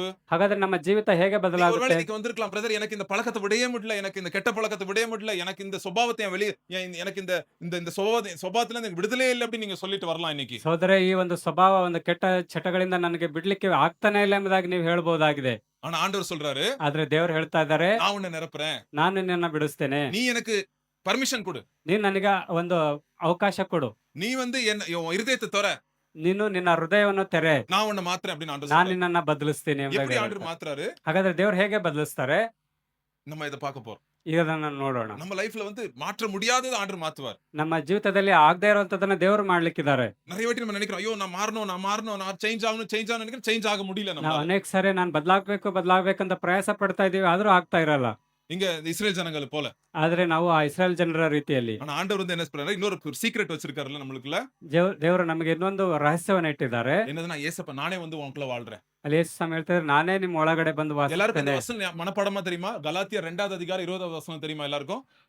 ಗಲಾತಿಯರ್ 2வது அதிகாரம் 20வது வசனம் என்ன சொல்லுது? ಗಲಾತ್ಯ 2:21ನೇ ವಚನ ಏನ್ ಹೇಳುತ್ತೆ? 20 brother. 20ನೇ ವಚನ. கிறிஸ்துவுடனே கூட கிறிஸ்துவுடனே கூட சிலுவையில் அறையப்பட்டேன், அறையப்பட்டேன், ஆயினும் பிழைத்திருக்கிறேன். ஆயிலும் பிழைத்திருக்கிறேன். இனி நான் அல்ல, இனி நான் அல்ல, கிறிஸ்துவே எனக்குள் பிழைத்திருக்கிறார். கிறிஸ்துவே எனக்குள் பிழைத்திருக்கிறார். நான் இப்பொழுது மாம்சத்தில் பிழைத்திருக்கிறதோ ஆ, என்னில் அன்பு கூர்ந்து எனக்காக தம்மை தாமே ஒப்பு கொடுத்த தேவனுடைய குமாரனை பற்றும் விசுவாசத்தினாலே பிழைத்திருக்கிறேன். பாருங்க, நம்ம எதனால பிழைத்திருக்கிறோம்? ஆண்டவர் நம்மளுக்குள்ள இருக்கிறாரு. அதை வந்து நம்ம நம்புறோம். ಯೇಸು ಕ್ರಿಸ್ತರು ನಮ್ಮ ಒಳಗಡೆ ಇದ್ದಾರೆ, ಅದನ್ನ ಎಲ್ಲರೂ ನಾವು ನಂಬ್ತಾ ಇದೀವಿ. சோ நிறைய வாட்டி நான் மறந்துடுறேன். ಅನೇಕ ಸಾರಿ ನಾವು ಮರ್ತು ಬಿಡ್ತೀವಿ. ஒரு உதாரணத்தை சொல்றேன் நான். ಒಂದು ಉದಾಹರಣೆ ಹೇಳಿ ನಾನು. இந்த வாரம் கூட ಈ ವಾರವೂ ಕೂಡ நான் வந்துட்டு ஒருத்தர் கூட எனக்கு மிஸ் அண்டர்ஸ்டாண்டிங் ஆயிடுச்சு. ಸಹೋದರರಿಗೂ ಮತ್ತು ಇನ್ನೊಬ್ಬರಿಗೂ ಒಂದು ಮಿಸ್ಅಂಡರ್ಸ್ಟ್ಯಾಂಡಿಂಗ್ ಆಯ್ತು. யாருக்குன்னு கேட்காதீங்க. ಅವ್ರು ಯಾರು ಅಂತ ಕೇಳ್ಬೇಡಿ. யார்கிட்ட உங்களுக்கு மிஸ் அண்டர்ஸ்டாண்டிங் ஆயிடுச்சுன்னு கேட்காதீங்க. ದಯವಿಟ್ಟು ಅವ್ರು ಯಾರ ಜೊತೆಗೆ ಆ ತರ ಮಿಸ್ಅಂಡರ್ಸ್ಟ್ಯಾಂಡಿಂಗ್ ಆಯ್ತು ಅಂತ ஒரு ಕೇಳ್ಬೇಡಿ. மிஸ் அண்டர்ஸ்டாண்டிங் ஆயிடுச்சு. ಒಟ್ಟು ಒಂದು ಮಿಸ್ಅಂಡರ್ಸ್ಟ್ಯಾಂಡಿಂಗ್ ಆಯ್ತು. எனக்கும் சில மனசுல கொஞ்சம் கஷ்டம் இருந்துச்சு. ಆ ಸಹೋದರಿಗೂ ಮನಸ್ಸಿಗೆ ತುಂಬಾ ಕಷ್ಟ ಆಯ್ತು. சோ என்னடா இது இப்படி இது ஆயிடுச்சே, நம்ம நல்லதுதான் பண்றோம், யோசிக்கிறோம், பட் ஆனாலும் சில டைம் வந்து நம்ம வெளிப்படுத்தும் போது தப்பா சொல்லிடுறோமே அப்படின்னு எனக்கு ಬೇಜಾರಾயிருச்சு. ಅನೇಕ ಸಾರಿ ನಾವು ಒಳ್ಳೇದ ಮಾಡ್ಬೇಕು ಅಂತ ಅನ್ಕೋತೀವಿ, ಆದ್ರೆ ಅದನ್ನ ಹೊರಗೆ ತೋರಿಸುವಂತ ರೀತಿಯಲ್ಲಿ ಅದು ತಪ್ಪಾಗಿ ಆಯ್ತಲ್ಲ ಎಂಬುದಾಗಿ ಬೇಜಾರಾಯ್ತು. நைட்டு தூங்க போனேன். ರಾತ್ರಿ ಮಲಗ್ಲಿಕ್ಕೆ ಹೋದೆ. திருப்பி காலையில எழுப்பி பைபிள் படிச்சு ஜெபம் பண்ணிட்டு இருக்கேன். ತಿರ್ಗಾ ಬೆಳಗ್ಗೆ ಎದ್ದು ಬೈಬಲ್ ಓದಿ ಪ್ರಾರ್ಥನೆ ಮಾಡ್ತಾ ಇದ್ದೆ. ஆண்டவர் சொல்றாரு, ಆಗ ದೇವರು ಹೇಳಿದ್ರು, நீ வந்து மன்னிப்பு கேளு. ನೀನು ಕ್ಷಮಾಪಣೆ ಕೇಳು. சோ நான் வந்து மெசேஜ்ல மன்னிப்பு கேட்டுட்டேன். ಆಗ ಸಹೋದರರು ಒಂದು ಮೆಸೇಜ್ ಮೂಲಕ ಅವ್ರಿಗೆ ಕ್ಷಮಾಪಣೆ ಕೇಳಿದ್ರು. என்ன மன்னிச்சிருங்க, ನನ್ನನ್ನು ಕ್ಷಮಿಸ್ಬಿಡಿ, நான் ಇನ್ನೂ கொஞ்சம் ಬೆಟರ್ இருக்கணும் ನಾನಿನ್ನೂ ಉತ್ತಮವಾಗಬೇಕು. அப்படின்னு நான் வந்து மன்னிப்பு கேட்டுட்டேன். ಹಾಗಾಗಿ ನಾ ಆ ರೀತಿಯಾಗಿ ಒಂದು ಕ್ಷಮಾಪಣೆ ಕೇಳಿದೆ. இதே பழைய உள்ரிச்சு இப்படி பண்ணிருக்க மாட்டான். ಆದ್ರೆ ಹಳೆ ಉಳ್ರಿಚ್ ಆಗಿದ್ರೆ ಹೀಗೆ ಮಾಡ್ತಾ ಇರ್ಲಿಲ್ಲ.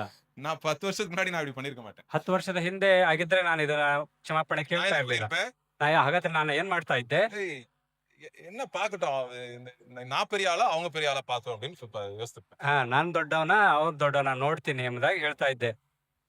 இன்னைக்கு ஏன் அப்படி பண்ண முடியுது? ಯಾಕೆ ಈಗ ಅದನ್ನ ಮಾಡ್ಲಿಕ್ಕೆ ಆಗ್ತಾ ಇಲ್ಲ?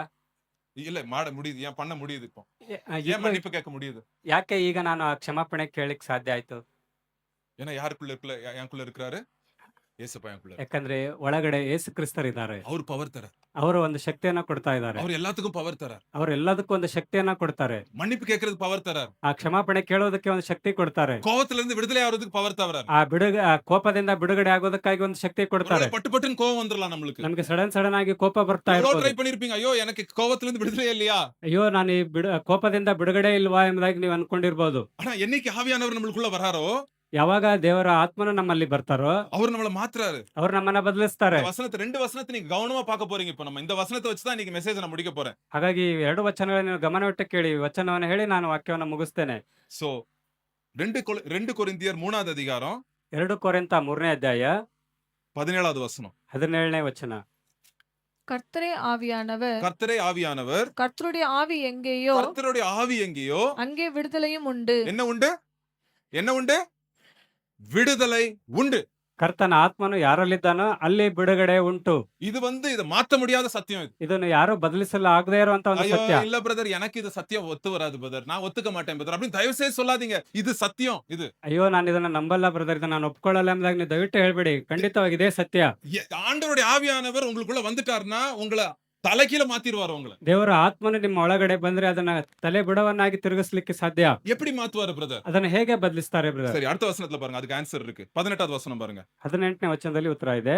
நாம் எல்லாரும் ஆ. திறந்த முகமாய் திறந்த முகம், மூடின முகம் யாருது? மூடின முகம் யாருது? மேல படிங்க, அப்படியே கொஞ்சம் மேல 2-3 வசனம் போனா மோசேயோட முகம் என்ன இருந்துச்சு? முக்காடு போட்டு மூடி இருந்துச்சு. ஆனா நம்ம எல்லாரும் என்ன படிங்க? நாம் எல்லாரும் ஆ.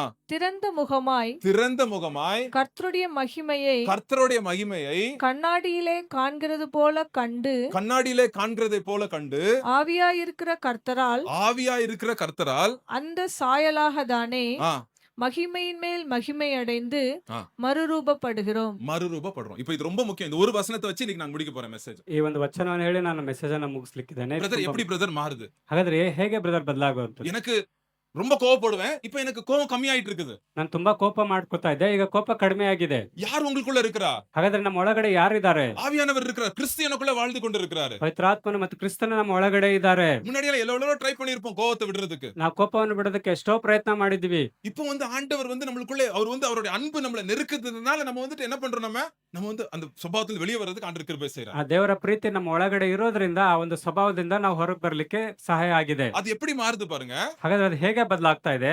ஃபார் எக்ஸாம்பிள் நீங்க இது பாத்திருக்கீங்களா? ஒரு கன்னடா இங்கிலீஷ்ல வந்து பியூப்பா அப்படின்னு சொல்லுவாங்க. அந்த பட்டாம்பூச்சிக்கு முன்னாடி ஒரு ஸ்டேஜ் இருக்கும்ல, அது என்னது? என்ன ஸ்டேஜ் அது? புழு மாதிரி இருக்கும். ஒரு புழு இருக்குங்க. ಆ ಒಂದು ಚಿಟ್ಟೆ ಅದು ಹುಳ. ಚಿಟ್ಟೆ ಬದಲಾಗೋದಕ್ಕಿಂತ ಮೊದಲು ಅದು ಒಂದು ಕಂಬಳಿ ಹುಳ ರೀತಿಯಲ್ಲಿ ಇರುತ್ತೆ. கம்பளி உலா தான். ஓகே, கம்பளி உலா மாதிரி தான் இருக்கும். அந்த உலா என்ன பண்ணும்? அந்த புழு என்ன பண்ணும்? எதுக்குள்ள போய் உட்காந்துக்கும்? ஒரு 50 நாள் போய் ஒரு இதுல உட்காந்துக்கும், ஒரு கூண்டுக்குள்ள. ಅದು ಏನ್ ಮಾಡುತ್ತೆ, ಒಂದು 10 ದಿನ ಒಂದು ಗೂಡು ಒಳಗಡೆ ಹೋಗಿ ಕೋಶವನ್ನ ಕಟ್ಕೊಂಡು ಕುತ್ಕೊಳ್ಳುತ್ತೆ. பார்க்க அழகா இருக்குமா? ಹಾಗಾದ್ರೆ ನೋಡ್ಲಿಕ್ಕೆ ಚೆನ್ನಾಗಿರುತ್ತಾ? அத பார்த்துட்டு என்னடா ச்சீ அசிங்கமா இருக்கு, இந்த செடியில தொங்கிட்டு இருக்கும் ஒரு செடியில அப்படி என்னடா அசிங்கமா இருக்கு அப்படின்னு சொல்லுவாங்க பார்த்து. ಅಯ್ಯೋ ಎಷ್ಟು ಅಸಹ್ಯವಾಗಿದೆ ಎಂಬುದಾಗಿ ಒಂದು ಮರದ ಕಳ್ಳಿ ಅದು ನೇತಾಡೋದನ್ನ ನೋಡಿ ಹಾಗೆ ಹೇಳ್ತೀವಿ. அது உள்ள இருக்கு அது. ಅದು ಅದ್ರ ಒಳಗಡೆ ಇರುತ್ತೆ. அப்புறம் அதோடைய மறுரூபம் ஆகும். அதோடைய ரூபம் அப்படியே மாறும். ஒரு கொஞ்ச நாள்ல அப்படியே அது ரூபம் மாறும். அதோட கேரக்டர் அதோட டிரான்ஸ்ஃபார்ம் ஆகும் பாருங்க. ಅದರ ಒಂದು ರೂಪ ಅದು ಬದಲಾಗುತ್ತೆ ಸ್ವಲ್ಪ ದಿನಗಳ ನಂತರ. என்ன மாறுது? என்ன ஆயிருச்சு அது கொஞ்ச நாள்ல? அது என்ன ஆயிருச்சு? கொஞ்சம் அதுல இருந்து என்ன பறந்து வருது? ஒரு அழகான ஒரு பட்டாம்பூச்சி பறந்து வருது. ಅದರ ಒಳಗಡೆಯಿಂದ ಒಂದು ಸುಂದರವಾದಂತ ಚಿಟ್ಟೆಯಾಗಿ ಅದು ಹಾರಲ್ಪಡುತ್ತೆ. யாராவது பட்டாம்பூச்சை பார்த்துட்டு அசிங்கம் அப்படின்னு சொல்லியிருக்கீங்களா யாராவது? ಚಿಟ್ಟೆನ ನೋಡಿ ಅಸಹ್ಯ ಎಂಬುದಾಗಿ ಯಾರನ್ನ ಹೇಳಿದಿರಾ? அதை பார்த்தாலே மனசுல ஒரு குளிர்ச்சி, அப்படியே சந்தோஷம் வரும். ಅದನ್ನ ನೋಡಿದ ತಕ್ಷಣ ಒಂದು ಮನಸ್ಸಲ್ಲಿ ಸಂತೋಷ ಬರುತ್ತೆ. அவ்வளவு கலர் கலரா அவ்வளவு அழகா இருக்குது. ಅದು ಅಷ್ಟು ಸುಂದರ ಬಣ್ಣ ಬಣ್ಣದ ರೀತಿಯಲ್ಲಿ அது போய் ಕಾಣಿಸ್ತಾ ஒரு ಇರುತ್ತೆ. பூ மேல உட்கார்ந்து அது அவ்வளவு அழகா இருக்கும். அந்த பூ ಅದು ಹೋಗಿ ಹೂ ಮೇಲೆ ಕುತ್ಕೊಂಡ್ರೆ ಅಲ್ಲಿ ಎಷ್ಟು ಸುಂದರವಾಗಿ ಕಾಣುತ್ತೆ. அது எங்கெல்லாம் போதோ அந்த இடம் அழகா இருக்கும். ಅದು ಎಲ್ಲೆಲ್ಲಿ ಹೋಗುತ್ತೋ ಅಲ್ಲೆಲ್ಲ ಸುಂದರವಾಗಿ ಕಾಣಿಸ್ತಾ ಇರುತ್ತೆ. அந்த மாதிரி மாறிடுது. ಆ ರೀತಿಯಾಗಿ ಬದಲಾಗುತ್ತೆ. 2 வாரத்துக்கு முன்னாடி அசிங்கமா இருந்தது, இன்னைக்கு அப்படி மாறிடுது. 2 ವಾರದಿಂದ ಅದು ಅಸಹ್ಯವಾಗಿತ್ತು, ಈಗ ಅದು ಬದಲಾಗಿದೆ. இதே போல நம்ம என்னைக்கு ஏசப்பா கிட்ட வரோமோ நம்மளுக்குள்ள நிறைய இருக்கு. இதயத்துக்குள்ள நிறைய போராட்டங்கள், பிரச்சனைகள் இருக்கு நம்மளுக்குள்ள. ಯಾವಾಗ ನಾವು ಯೇಸು ಕ್ರಿಸ್ತನ ಬಳಿಗೆ ಬರ್ತೇವೆ, ಮೊದಲು ನಮ್ಮ ಜೀವಿತದಲ್ಲಿ ಬಹಳಷ್ಟು ಹೋರಾಟಗಳಿತ್ತು. ஒரு முஸ்லிம் சகோதரி வந்து இங்கிலீஷ் சர்வீஸ் முடிஞ்ச உடனே என்கிட்ட பேசிட்டு இருந்தாங்க. ಒಬ್ಬ ಮುಸ್ಲಿಂ ಸಹೋದರಿ ಇಂಗ್ಲಿಷ್ ಸರ್ವಿಸ್ ಮುಗಿದ ಮೇಲೆ ಸಹೋದರ ಹತ್ರ ಮಾತಾಡ್ತಾ ಇದ್ರು. பிரதர், நீங்க பைபிள் இந்த ஃபர்ஸ்ட் மெசேஜ் முடிஞ்ச உடனே, ஃபர்ஸ்ட் சர்வீஸ்ல இந்த மெசேஜ் தான் கொடுத்தோம். சோ அந்த மெசேஜ் முடிஞ்ச உடனே எப்படி நீங்க ஆண்டவர் மாத்துறாருன்னு சொல்றீங்களா, எப்படி இது நடக்குது பிரதர் அப்படின்னு சொன்னாங்க. ಅವರು ಕೇಳಿದ್ರು, ನೀವು ದೇವ್ರು ಹೇಗೆ ಬದಲಿಸಿದ್ರು ಎಂಬುದಾಗಿ ಹೇಳ್ತಿರಲ್ಲ, ಹೇಗೆ ಅದೆಲ್ಲ ಆಯ್ತು ಅಂದಾಗ ಕೇಳಿದ್ರು. நான் சொன்னேன், சிஸ்டர் என் லைஃப்ல நான் நிறைய விஷயத்துல மாறி இருக்கேன் சிஸ்டர் அப்படின்னு சொன்னேன். ಆಗ ಸಹೋದರ ಹೇಳಿದ್ರು, ನನ್ನ ಜೀವಿತದಲ್ಲಿ ನಾನು ಬಹಳಷ್ಟು ವಿಷಯಗಳಲ್ಲಿ ನಾನು ಬದಲಾಗಿದ್ದೇನೆ நான் ಎಂಬುದಾಗಿ. கோவக்காரனா இருப்பேன். ನಾನು ಕೋಪವುಳ್ಳವನಾಗಿದ್ದೆ. எனக்கு வந்து சீக்கிரம் எனக்கு வந்து கவலையில போய் உட்கார்ந்துருவேன். ಆ, ಆದಷ್ಟು டிப்ரெஷன். ನಾನು ಸಾಧ್ಯ ಆದಷ್ಟು ಒಂದು ಡಿಪ್ರೆಷನ್ ಅಲ್ಲಿ ಹೋಗಿ ಕುತ್ಕೊಂಡ್ ಬಿಡ್ತಾ ಇದ್ದೆ. எனக்கு ஏதாவது வந்து ஒரு காரியம் வந்துச்சுன்னா அது வேற எதுவும் செய்ய முடியாது. எனக்கு மனசு போட்டு அதே குடஞ்சிட்டே இருக்கும். எனக்கு முன்னாடியே பண்ண முடியாது. அப்படிலாம் இருந்தேன் நானு. ನಾನು ಆ ಒಂದು ಬಂದಾಗ ನಾನು ಅದು ಮುಂದೆ ಏನ್ ಕೆಲಸ ಮಾಡ್ಬೇಕಂತ ಗೊತ್ತಾಗದೆ ನಾನು ಒಂದು ಚಿಂತೆಯಲ್ಲಿದ್ದೆ. ஆண்டவர் என்ன மாத்தி இருக்கிறாரு சிஸ்டர். ಆ ಸಮಯದಲ್ಲಿ ದೇವ್ರು ನನ್ನನ್ನು ಬದಲಿಸಿದ್ದಾರೆ. அது எப்படின்னா ஆவியானவர் நம்மளுக்குள்ளே கிரியை செய்யறார். ಅದು ಯಾವಾಗ ಅಂತಂದ್ರೆ ದೇವರ ಆತ್ಮನ ನನ್ನ ಒಳಗಡೆ ಕೃಪೆ ಕಾರ್ಯ ಮಾಡಿದ್ದಾರೆ. பாருங்க, அதான் இந்த வசனம் என்ன சொல்லுது? மகிமையின் மேல் மகிமை. அப்படின்னா படிப்படியாய் ஆண்டவர் நம்ம கேரக்டரை, நம்மளுடைய சுபாவத்தை மாத்திட்டு இருக்கிறார். ஆண்டவர் ஒர்க் பண்றதுக்கு நம்ம கூட ரெடியா இருக்கிறார். ಅಲ್ಲಿ ಪ್ರಭಾವದ ಮೇಲೆ ಪ್ರಭಾವದಿಂದ ಹಂತ ಹಂತವಾಗಿ ದೇವರು ನಮ್ಮ ಜೀವಿತವನ್ನ ಬದಲಿಸ್ತಾ ಹೋಗ್ತಾ ಇದ್ದಾರೆ. மகிமையின் மேல் மகிமை, மகிமையின் மேல் மகிமை. நம்ம மறுரூபம் ஆயிட்டே இருக்கு. நம்ம கேரக்டர் ஆண்டவர் மாத்திட்டே இருக்கிறார் நம்ம லைஃப். ಆ ಪ್ರಭಾವದ ಮೇಲೆ ಪ್ರಭಾವದಿಂದ ದೇವರು ಏನ್ ಮಾಡ್ತಾರೆ, ನಮ್ಮ ಸ್ವರೂಪವನ್ನ ಬದಲಿಸ್ತಾ ಹೋಗ್ತಾರೆ. சோ எப்படி ஒரு உதாரணம் நான் சொல்றேன் பாருங்க. ಇನ್ನೊಂದು ಉದಾಹರಣೆ ನೋಡೋಣ. எபேசியர் 4வது அதிகாரம் படிங்க. ಎಫೆಸ 4ನೇ ಅಧ್ಯಾಯ 29வது வசனம் பாருங்க. 29ನೇ ವಚನ. யாருக்காவது கெட்ட வார்த்தை பேசுற பழக்கம் இருந்தா நீங்க தயவு செய்து கவனிக்கணும். கெட்ட வார்த்தை ஒன்றும் கெட்ட வார்த்தை ஒன்றும் உங்கள் வாயிலிருந்து புறப்பட வேண்டாம். உங்க வாயிலிருந்து பெறப்படக்கூடாது. பக்தி விருத்திக்கு ஏதுவான ஆ, நல்ல வார்த்தை உண்டானால் ஆ. அதையே கேட்கிறவர்களுக்கு பிரயோஜனம் உண்டாகும்படி பேசுங்கள். சரி, கெட்ட வார்த்தை உங்க வாயிலிருந்து வரக்கூடாது.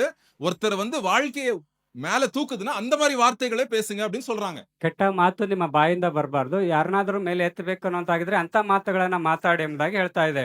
கெட்ட மாத்துனா இந்த கெட்ட கெட்ட வார்த்தை யூஸ் பண்றது இல்ல. ஒருத்தர் துக்கப்படுத்துற மாதிரி, ஒருத்தர் புண்படுத்துற மாதிரி பேசுற வார்த்தையும் கெட்ட வார்த்தை தான். ಇಲ್ಲಿ ಕೆಟ್ಟ ವಾರ್ತೆ ಅಂದ್ರೆ ಯಾವ್ದಾದ್ರು ಒಬ್ಬ ವ್ಯಕ್ತಿಯನ್ನ ದುಃಖಪಡಿಸುವಂತ ರೀತಿಯಲ್ಲಿ ನಾವು ಮಾಡುವಂತದ್ದು. சோ இப்போ ஒருத்தர் வந்து ஒருத்தர் மேல கெட்ட வார்த்தை பேசுறாரு. ಈಗ ಒಬ್ಬ ವ್ಯಕ್ತಿ ಇನ್ನೊಬ್ಬ ವ್ಯಕ್ತಿ ಮೇಲೆ ಕೆಟ್ಟ ಮಾತನ್ನ ಆಡ್ತಾ ಇದ್ದಾನೆ. இப்போ நான் வந்து கெட்ட வார்த்தை பேசிடுறேன் பிரதர் மேல. ಈಗ ಸಹೋದರರು ನನ್ನ ಮೇಲೆ ಒಂದು ಕೆಟ್ಟ ವಾರ್ತೆಯನ್ನ ಮಾತಾಡಿದ್ರು. இப்போ யாருக்கு துக்கமா இருக்கும்? ಈಗ ಯಾರಿಗೆ ದುಃಖ ಆಗುತ್ತೆ? எனக்கு அப்பா கெட்ட வார்த்தை சொல்லிட்டேன், தண்ணி குடிச்ச மாதிரி, ஜில் தண்ணி குடிச்ச மாதிரி இருக்குது அப்படின்னு. அவருக்கு என்ன இருக்கும்? அங்க அவருக்கு என்ன இருக்கும்? துக்கமா இருக்கும். ಹೇಳಿರೋರ್ಗೆ ತುಂಬಾ ಸಂತೋಷ ಉಂಟಾಗಿರ್ಬೋದು, ಆದ್ರೆ ಅದನ್ನ ಅನಿಸ್ಕೊಂಡಂತ ವ್ಯಕ್ತಿಗೆ ದುಃಖವಾಗಿರುತ್ತೆ. கண்ணீர் கூட வரலாம். ಅವ್ರಿಗೆ ಕಣ್ಣೀರ್ ಕೂಡ ಬರುತ್ತೆ. இல்லாட்டி சில பேர் என்ன பண்ணுவாங்க, கோவம் வந்துட்டு டபுளா போடுறது அப்படி சொல்ல மாட்டாரு பிரதர். வேற டபுளா கூட பேசிருவாங்க சில பேர். ಇನ್ನು ಕೆಲವರು ಕೋಪದಿಂದ ಅದರ 2ರಷ್ಟು ವಾಪಸ್ ஆனா ಕೊಡಬಹುದಾಗಿದೆ. கெட்ட வார்த்தை பேசினா, ஒருத்தர் கடினமா நம்ம வந்து திட்டுனா, துக்கம் ஆகுமா இல்லையா? துக்கம் ஆகுமா இல்லையாங்க? துக்கம் எல்லாருக்கும் ஆகும். ಖಂಡಿತವಾಗಿ ಆ ರೀತಿಯಾಗಿ ಕೆಟ್ಟ ವಾರ್ತೆ ಯಾರಾದ್ರೂ ಮಾತಾಡಿದ್ರೆ ಖಂಡಿತ ನಮಗೆ ದುಃಖ ಉಂಟಾಗುತ್ತೆ. ஆனா கிறிஸ்தவன் கெட்ட பேசும்போதும், மத்தவன் கெட்ட பேசுறது என்ன வித்தியாசம்? ಹಾಗಾದ್ರೆ ಕ್ರೈಸ್ತನಾದವನು ಮತ್ತೆ ಅನ್ಯದವನು ಕೆಟ್ಟ ಮಾತನ್ನ ಅವರಿಬ್ಬರಿಗೂ ಏನು ವ್ಯತ್ಯಾಸ? யோசிச்சு பாருங்க. படிங்க. 30வது வசனத்தை படிங்க. 30ನೇ ವಚನವನ್ನು யார் ಓದೋಣ. துக்கப்படுறான்றது பாருங்க. அன்றியும் நீங்கள் மீட்கப்படும் நாளுக்கென்று முத்திரையாக பெற்ற தேவனுடைய பரிசுத்த ஆவியை துக்கப்படுத்தாதிருங்கள். என்னடா இது? கெட்ட வார்த்தை பேசினா கெட்ட வார்த்தை வாங்குறவங்களுக்கு தான் துக்கம் அப்படின்றீங்க. ஆனா பைபிள்ல வேற மாதிரி சொல்லுது. ಆದ್ರೆ ಕೆಟ್ಟ ಮಾತು ಅದನ್ನ ತೆಗೆದುಕೊಂಡವನಿಗೆ ದುಃಖ ಎಂಬುದಾಗಿ ಹೇಳ್ತೀವಿ. ಅದ್ರಲ್ಲಿ ಬೈಬಲ್ ಏನ್ ಹೇಳುತ್ತೆ? யாருக்கு துக்கம் ஆகுதான்? ಇಲ್ಲಿ ದುಃಖ ಯಾರಿಗೆ? யாருக்குங்க? கெட்ட வார்த்தை பேசினார்ல அவருடைய இருதயத்துல இருக்கிற தேவனுடைய ஆவியானவருக்கு துக்கம் ஆகுதுங்க. ಅಲ್ಲಿ ಆ ಕೆಟ್ಟ ಮಾತನ್ನ ಆಡಿದಂತ ಅವರು ಅಂದ್ರೆ ಅವರ ಹೃದಯದಲ್ಲಿದ್ದಂತ ಪವಿತ್ರ ಆತ್ಮನಿಗೆ ಅಲ್ಲಿ ದುಃಖ ಉಂಟಾಗ್ತಾ ಇದೆ. இப்ப நான் கெட்ட வார்த்தை பேசினா யாருக்கு துக்கம் ஆகுது? ಹಾಗಾದ್ರೆ ಇಲ್ಲಿ ನಾನು ಕೆಟ್ಟ ಮಾತು ಮಾತಾಡಿದ್ರೆ ಯಾರಿಗೆ ದುಃಖ ಆಗ್ತಾ ಇದೆ? ஆவியானவர் எங்க இருக்கிறாரு? இங்க இருக்கிறார். ಪವಿತ್ರ ಆತ್ಮನಿಗೆ. ಯಾಕಂದ್ರೆ ಅವ್ರು ನಮ್ಮ ಒಳಗಡೆ ಇದ್ದಾರೆ. அவருக்கு துக்கம் ஆகுது. ಅವ್ರಿಗೆ ದುಃಖ ಆಗುತ್ತೆ. அவருக்கு துக்கம் ஆகுதுங்க. ಅವ್ರಿಗೆ ದುಃಖ ಉಂಟಾಗುತ್ತೆ. நம்ம நினைக்கிறோம் இவருக்கு துக்கம் ஆயிடுச்சு, நான் துக்கப்படுத்திட்டேன், சந்தோஷம். பட் நிஜமா கிறிஸ்தவ வாழ்க்கையில பரிசுத்த ஆவியானவர் துக்கப்படுறார். ಆದ್ರೆ ನಾವು ನೆನೆಸ್ಕೊತೀವಿ ನಾನು ಅವನಿಗೆ ಸರಿಯಾಗಿ ಬೈದಿದ್ದೀನಿ, ಅವನಿಗೆ ದುಃಖ ಆಗುತ್ತೆ ಎಂಬುದಾಗಿ. ಆದ್ರೆ ಹಾಗಲ್ಲ, ಪವಿತ್ರಾತ್ಮನು ನಮ್ಮ ಒಳಗಡೆ ದುಃಖವನ್ನ ಅನುಭವಿಸ್ತಾನೆ.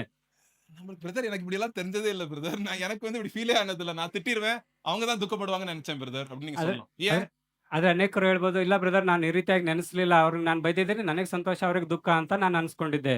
ஏன்னா நம்மளுக்குள்ள கிறிஸ்து இருக்கிறாருன்றது நம்ம நிறைய வாட்டி என்ன ஆயிருது, நம்மளுக்கு சர்ச்சுக்கு வந்தாதான் ஞாபகம் இருக்குது. சர்ச்சுக்கு வெளியே போனா மறந்துடுறோம் நம்ம. அதுக்குதான் ಯಾಕಂದ್ರೆ ನಮ್ಮ ಒಳಗಡೆ ಕ್ರಿಸ್ತನಿದಾನೆ ಅನ್ನೋದನ್ನ ನಾವು ಚರ್ಚಿಗೆ ಬಂದಾಗ ಮಾತ್ರ ನೆನೆಸ್ಕೊತೀವಿ, ಹೊರಗಡೆ ಹೋದ್ರೆ ಮರ್ತು ಬಿಡ್ತೀವಿ. அதுதான் பெர்க்மன்ஸ் பாடுறாரு. ಅದಕ್ಕೆ ಬ್ರೆಕ್ಮನ್ಸ್ ಅವರು ಹಾಡ್ತಾರೆ, எங்களுக்குள்ளே வாசம் செய்யும் ஆவியானவரே, ನನ್ನ ಒಳಗಡೆ ವಾಸಿಸುವಂತ ಪವಿತ್ರ ಆತ್ಮನೇ. எங்களுக்கு வெளியே வாசம் செய்யும் அப்படின்னு பாடுறாரா?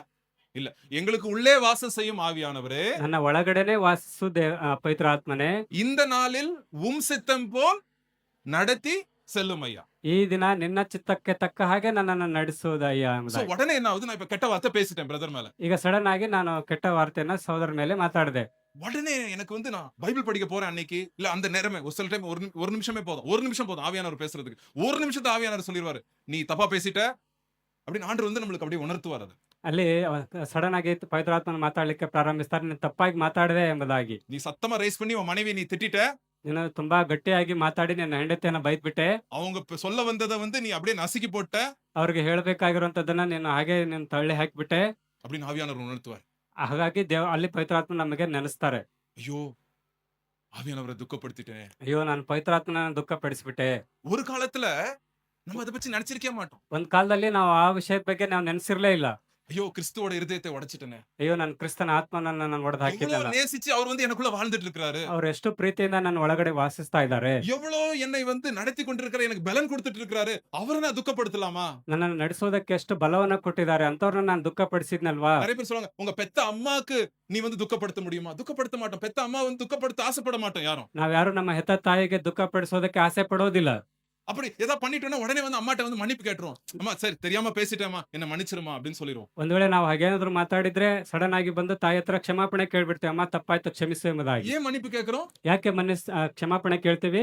ஏன்னா நம்ம அம்மா மேல அன்பு, அம்மா நம்மள நேசிச்சிருக்காங்க, அதுக்கு தாங்க. ಯಾಕಂದ್ರೆ ತಾಯಿ ನಮ್ಮನ್ನ ಅಷ್ಟು ಪ್ರೀತಿಸಿರ್ತಾರೆ ಆ ಒಂದು ಉದ್ದೇಶಕ್ಕಾಗಿ. So, அம்மாவோட அன்போட 1000 மடங்கு அன்பு, தேவனுடைய அன்பு நம்ம இருதயத்துல இருக்கும்போது, அவர் துக்கப்படும் போது நான் வந்து என்ன பண்றேன், ஆண்டவரே என்ன மன்னிச்சிருங்க ஏசப்பா, தெரியாம நான் பேசிட்டேன், அந்த வார்த்தை நான் பேசக்கூடாது, அது வேரோட எடுங்க, அந்த வார்த்தை வரக்கூடாது என் லைஃப்ல அப்படின்னு நம்ம சொல்றோங்க. ಹಾಗಾಗಿ ತಾಯಿಗಿಂತ ಅಧಿಕವಾದಂತ ಪ್ರೀತಿಯನ್ನ ತೋರಿಸುವಂತ ದೇವರ ಆತ್ಮ ನಮ್ಮ ಒಳಗಡೆ ಇರುವಾಗ, ದೇವರೇ ನನ್ನನ್ನ ಕ್ಷಮಿಸು ಎಂಬುದಾಗಿ ಹೇಳುವಂತ ಮಾತು ನಮ್ಮಲ್ಲಿ ಬರುತ್ತೆ. சோ தயவு செய்து உங்க வாழ்க்கையில நீங்க பரிசுத்தாவியானவரை துக்கப்படுற காரியங்கள் ஏதா இருந்துச்சுன்னா இன்னைக்கு நீங்க கேளுங்க, ஆண்டவரே உம்மை துக்கப்படுத்துற காரியம் நான் செய்யக்கூடாது ஏசப்பா அப்படின்னு நீங்க கேளுங்க. ಒಂದು ವೇಳೆ ನಿಮ್ಮ ಜೀವಿತದಲ್ಲಿ ಪವಿತ್ರಾತ್ಮನನ್ನ ದುಃಖಪಡಿಸುವಂತ ಕಾರ್ಯಗಳಿದ್ರೆ, ದೇವರೇ ಈ ದಿನದಿಂದ ನಾನು ಆ ರೀತಿಯಾಗಿ ನಿನ್ನನ್ನು ದುಃಖಪಡಿಸಬಾರ್ದು ಎಂಬುದಾಗಿ ಕೇಳಿ. நீங்க ஒருவேளை சொல்ல சொல்றான், பிரதர் நான் வந்து நிறைய துக்கப்படுத்திட்டேன் ஆண்டவரை, ஆண்டவருடைய பரிசுத்தாவியானவர் ரொம்ப துக்கப்படுத்திட்டேன், எனக்கு பலன் இல்ல பிரதர், என்னால முடியல அப்படின்னு சொன்னீங்கன்னா, இன்னைக்கு அதை கூட நீங்க பரிசுத்தாவியானவர்ட்ட சொல்லுங்க. ஆண்டவரே என்னால பலன் இல்ல, எனக்கு இதுல வெளியே வர முடியாது, பலன் இல்ல ஏசப்பா, எனக்கு நீங்க உங்களுடைய பலன் வேணும், அந்த வல்லமை என் இருதயத்துல வேணும் ஏசப்பா, தாங்க ஏசப்பா அப்படின்னு நீங்க கேளுங்க.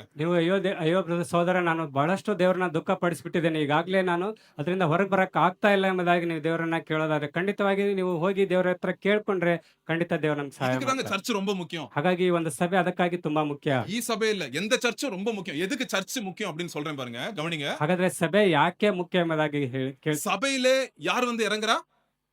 ஆவியானுடைய பிரசன்னம் வந்து இறங்குதா? ஆண்டோடைய ஆவியை நம்ம துதிக்கிறோம். எங்க ஆவியானவர் இருக்கிறாரோ அங்க விடுதலை உண்டு நம்ம பாக்குறோம். ಎಲ್ಲಿ ಪವಿತ್ರಾತ್ಮನ ಶಕ್ತಿ ಇರುತ್ತೋ ಅಲ್ಲಿ ಬಿಡುಗಡೆ ಎಂಬುದು So, சர்ச்ல எல்லா விதமான ஜனங்களும் நம்ம பாக்குறோம். ಸಭೆಯಲ್ಲಿ ಎಲ್ಲಾ ವಿಧವಾದಂತ ಜನರನ್ನು ನಾವು ನೋಡ್ತೀವಿ.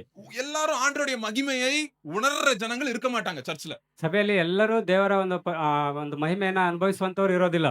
தேவர ಪ್ರಭಾವವನ್ನ ಅನುಭವಿಸುವಂತವ್ರು ಇರದೇ ಇರಬಹುದು. ஒருத்தர் சின்ன ஆரம்ப கிறிஸ்டியன் லைஃப்ல இப்பதான் ஸ்டார்டிங், ஆண்டோடைய பிரசன்னத்தை இன்னும் உணராதவங்க நிறைய பேர் இருப்பாங்க சர்ச்ல. ಇನ್ನು ದೇವರ ಒಂದು ಕ್ರಿಸ್ತನ ಒಂದು ಪ್ರೀತಿಯನ್ನ ಕಾಣದೇ ಇರುವಂತ ಈಗ ಪ್ರಾರಂಭ ಹಂತದಲ್ಲಿ ಇರಬಹುದು. என் லைஃப்லயும் அப்படிதான். நான் காலேஜ் படிக்கும் போது ஆண்டோடைய பிரசன்னத்தை உணராதவனா தான் இருந்தேன் நான் காலேஜ்ல. ಸಹೋದರರು ಕಾಲೇಜ್ ಓದ್ಬೇಕಾದ್ರೆ ದೇವರ ಒಂದು ಪ್ರಸನ್ನತೆ ಒಂದು ಅನುಭವನ ಅನುಭವಿಸ್ತಾನೆ ಇರ್ಲಿಲ್ಲ. நான் சர்ச்சுக்கு போயிட்டு இருந்தேன். ಆದ್ರೆ ಸಭೆಗೆ ಹೋಗ್ತಾ ಇದ್ದೆ. ஆனா அந்த சர்ச்ல என்ன பண்ணுவாங்க, எனக்கோட மூத்த அண்ணன்மாரெல்லாம் என்ன பண்ணுவாங்க என்ன பார்த்து, ಅಲ್ಲಿ ಸಭೆಗೆ ಹೋದಾಗ ಅವ್ರಿಗಿಂತ ಹಿರಿಯರು ಏನ್ ಮಾಡ್ತಾ ಇದ್ರು ಅವ್ರನ್ನ ನೋಡಿ, நான் தப்பு பண்ணும்போது, ಅವರು ತಪ್ಪು ಮಾಡುವಾಗ, நான் ஏதாவது முட்டாள்தனமா ஏதாவது பண்ணும்போது, ನಾನು ಏನಾದ್ರೂ ಒಂದು ಮುಟ್ಟಾಳ ಕಾರ್ಯವನ್ನು ಮಾಡುವಾಗ என்ன கூப்பிட்டு, ನನ್ನನ್ನ ಕರೆದು, நீ எல்லாம் ஒரு கிறிஸ்தவனா ನೀನೊಬ್ಬ ಕ್ರೈಸ್ತನ அப்படின்னு சொல்ல மாட்டாங்க. ಆ ರೀತಿಯಾಗಿ ಹೇಳ್ತಾ ಇರ್ಲಿಲ್ಲ. அவங்க என்ன பண்ணுவாங்க, ಅವ್ರು ಏನ್ ಮಾಡ್ತಾ ಇದ್ರು, அவங்க வந்து என்னோட பொறுமையாய் இடைப்படுவாங்க. ಅವ್ರು ನನಗೆ ಪ್ರೀತಿಯಿಂದ ನನಗೆ ಸ್ಥಾನವನ್ನು ಕೊಡ್ತಿದ್ರು. தம்பி பரவாயில்ல, ஆண்டவர் உன்னை மன்னிப்பார், நீ வா அப்படின்னு வந்து கூப்பிடுவாங்க. ಸಹೋದರ, ದೇವ್ರು ನಿನ್ನ ಕ್ಷಮಿಸ್ತಾರೆ ಬಾ ಎಂಬುದಾಗಿ ಕರೀತಾ ಇದ್ರು. பரவாயில்ல, போ போ போ, என்ன மகிமையின் மேல் மகிமை, நம்ம என்ன பண்றோம், நீ மகிமையின் மேல் மகிமை நீ போற, ஆண்டவர் வந்து உன்னை நடத்துவாரு, இப்போ உனக்கு தெரியல, இன்னும் ஆண்டவர் உன்னை மகிமையின் மேல் மகிமை நடத்துவார் அப்படின்னு வந்து என்ன பண்ணுவாங்க, அவங்க ஆறுதல் பண்ணி என்ன வந்து ஒரு நல்வழிக்கு வர்றதுக்கு கைட் பண்ணுவாங்க. என்ன ಅವರು ಮಹಿಮೆ ಮೇಲೆ ಮಹಿಮೆಯನ್ನ ನಿನಗೆ ತೋರಿಸ್ತಾರೆ. ಆ ಒಂದು ಮಾರ್ಗಕ್ಕೆ ಹೋಗೋದಕ್ಕಾಗಿ ಅವರು ಮಾರ್ಗದರ್ಶನವನ್ನ ತೋರಿಸಿ ನಮ್ಮನ್ನ ಕರೀತಾ ಇದ್ರು. சோ அதனாலதான் நீங்க சர்ச்ல வந்து ஒருத்தர்கிட்ட ஒருத்தர் கொஞ்சம் பொறுமையா இருக்கணும். நம்ம ಹಾಗಾಗಿ ನಾವು ಸಭೆಯಲ್ಲಿ ಒಬ್ಬರಿಗೊಬ್ಬರು ನಾವು ಆ ಒಂದು ಪ್ರೀತಿಯಲ್ಲಿ ನಾವು ಇರ್ಬೇಕಿದೆ. சும்மா அப்படி எழுதி வச்சிடக்கூடாது. இந்த இந்த இந்த இந்த நீதிமதி வந்து எழுதுவார், ஜட்மெண்ட் எழுதுறாரு, அப்படி ஜட்மெண்ட் எழுதிடக்கூடாது. இவன் இப்படிதான், இவன் மாற மாட்டான், இந்த பொண்ணா இது மாறாது அப்படின்னு தயவு செய்து பட்டம் கட்டிராதீங்க. நீங்க ஸ்டார்டிங் சர்ச்ல மத்த பிலீவர்ஸ் பார்த்து நீங்க. ಹಾಗಾಗಿ ನಾವು ಬೇರೆ ಒಬ್ಬ ನಂಬಿಗಸ್ತರನ್ನು ನೋಡಿ ಅವ್ರಿಗೆ ಒಂದು ಇವನು ಹೀಗ ಅಂದಾಗ ನಾವು ತೀರ್ಪು ಮಾಡಬಾರದು. நீங்க தீர்ப்பு பண்றதுக்கு முன்னாடி அவங்களுக்காக ஜெபிச்சிருக்கீங்களா? ಆ ತೀರ್ಪು ಮಾಡೋದಕ್ಕಿಂತ ಮೊದಲು ನೀವು ಅವ್ರಿಗಾಗಿ ಪ್ರಾರ್ಥಿಸಿದ್ದೀರಾ? சோ ஆண்டவருடைய மகிமை நம்ம இருதயத்துல மாத்திரமல்ல, நம்ம சபைகளிலும் காணப்படுதுங்க. ಆ ಒಂದು ದೇವರ ಮಹಿಮೆ ನಮ್ಮ ಹೃದಯದಲ್ಲಿ ಮಾತ್ರವಲ್ಲ, ಸಭೆಯಲ್ಲಿ ಅದು ಕಾಣಲ್ಪಡುತ್ತೆ. சோ அது வந்து பர்ஃபெக்ட்டா இருக்காது. எல்லாரும் பர்ஃபெக்ட்டான முழுமையான கிறிஸ்தவர்களா இருக்க மாட்டோம் நம்ம. இப்போ ನಾವೆಲ್ಲರೂ ಪರ್ಫೆಕ್ಟ್ ಆಗಿರುವಂತ ಒಬ್ಬ ಸುಂದರವಾದ ಕ್ರೈಸ್ತರನಾಗ ಆಗಿರ್ಲಿಕ್ಕೆ ಸಾಧ್ಯ ಇಲ್ಲ. சில பேர் கெட்ட குமார மாதிரி சர்ச்சை விட்டு போயிருப்பாங்க. ಕೆಲವರು ಆ ಕೆಟ್ಟ ಕುಮಾರನ ಹಾಗೆ ಸಭೆಯನ್ನ ಬಿಟ್ಟು ಹೋಗಿರ್ತಾರೆ. அவங்க வந்து ஆண்டவருக்கு தூரம் போயிருப்பாங்க. ಅವರು ದೇವರಿಂದ ದೂರ ಹೋಗಿರ್ತಾರೆ. நான் ஸ்டார்டிங் பாயிண்ட் என்ன சொன்னேன் அறிவிப்புல, சர்ச்சுக்கு ஜனங்க வரலனா சர்ச் எங்க போவோம்? சர்ச் அவங்கள தேடி போவோம். ಇಲ್ಲಿ ಸಭೆಗೆ ಜನರು ಬರ್ಲಿಲ್ಲ ಅಂತಂದ್ರೆ ನಾವು ಅವ್ರನ್ನ ಹುಡುಕಿಕೊಂಡು ಸಭೆನ ಅಲ್ಲಿಗೆ ಹೋಗ್ಬೇಕಿದೆ.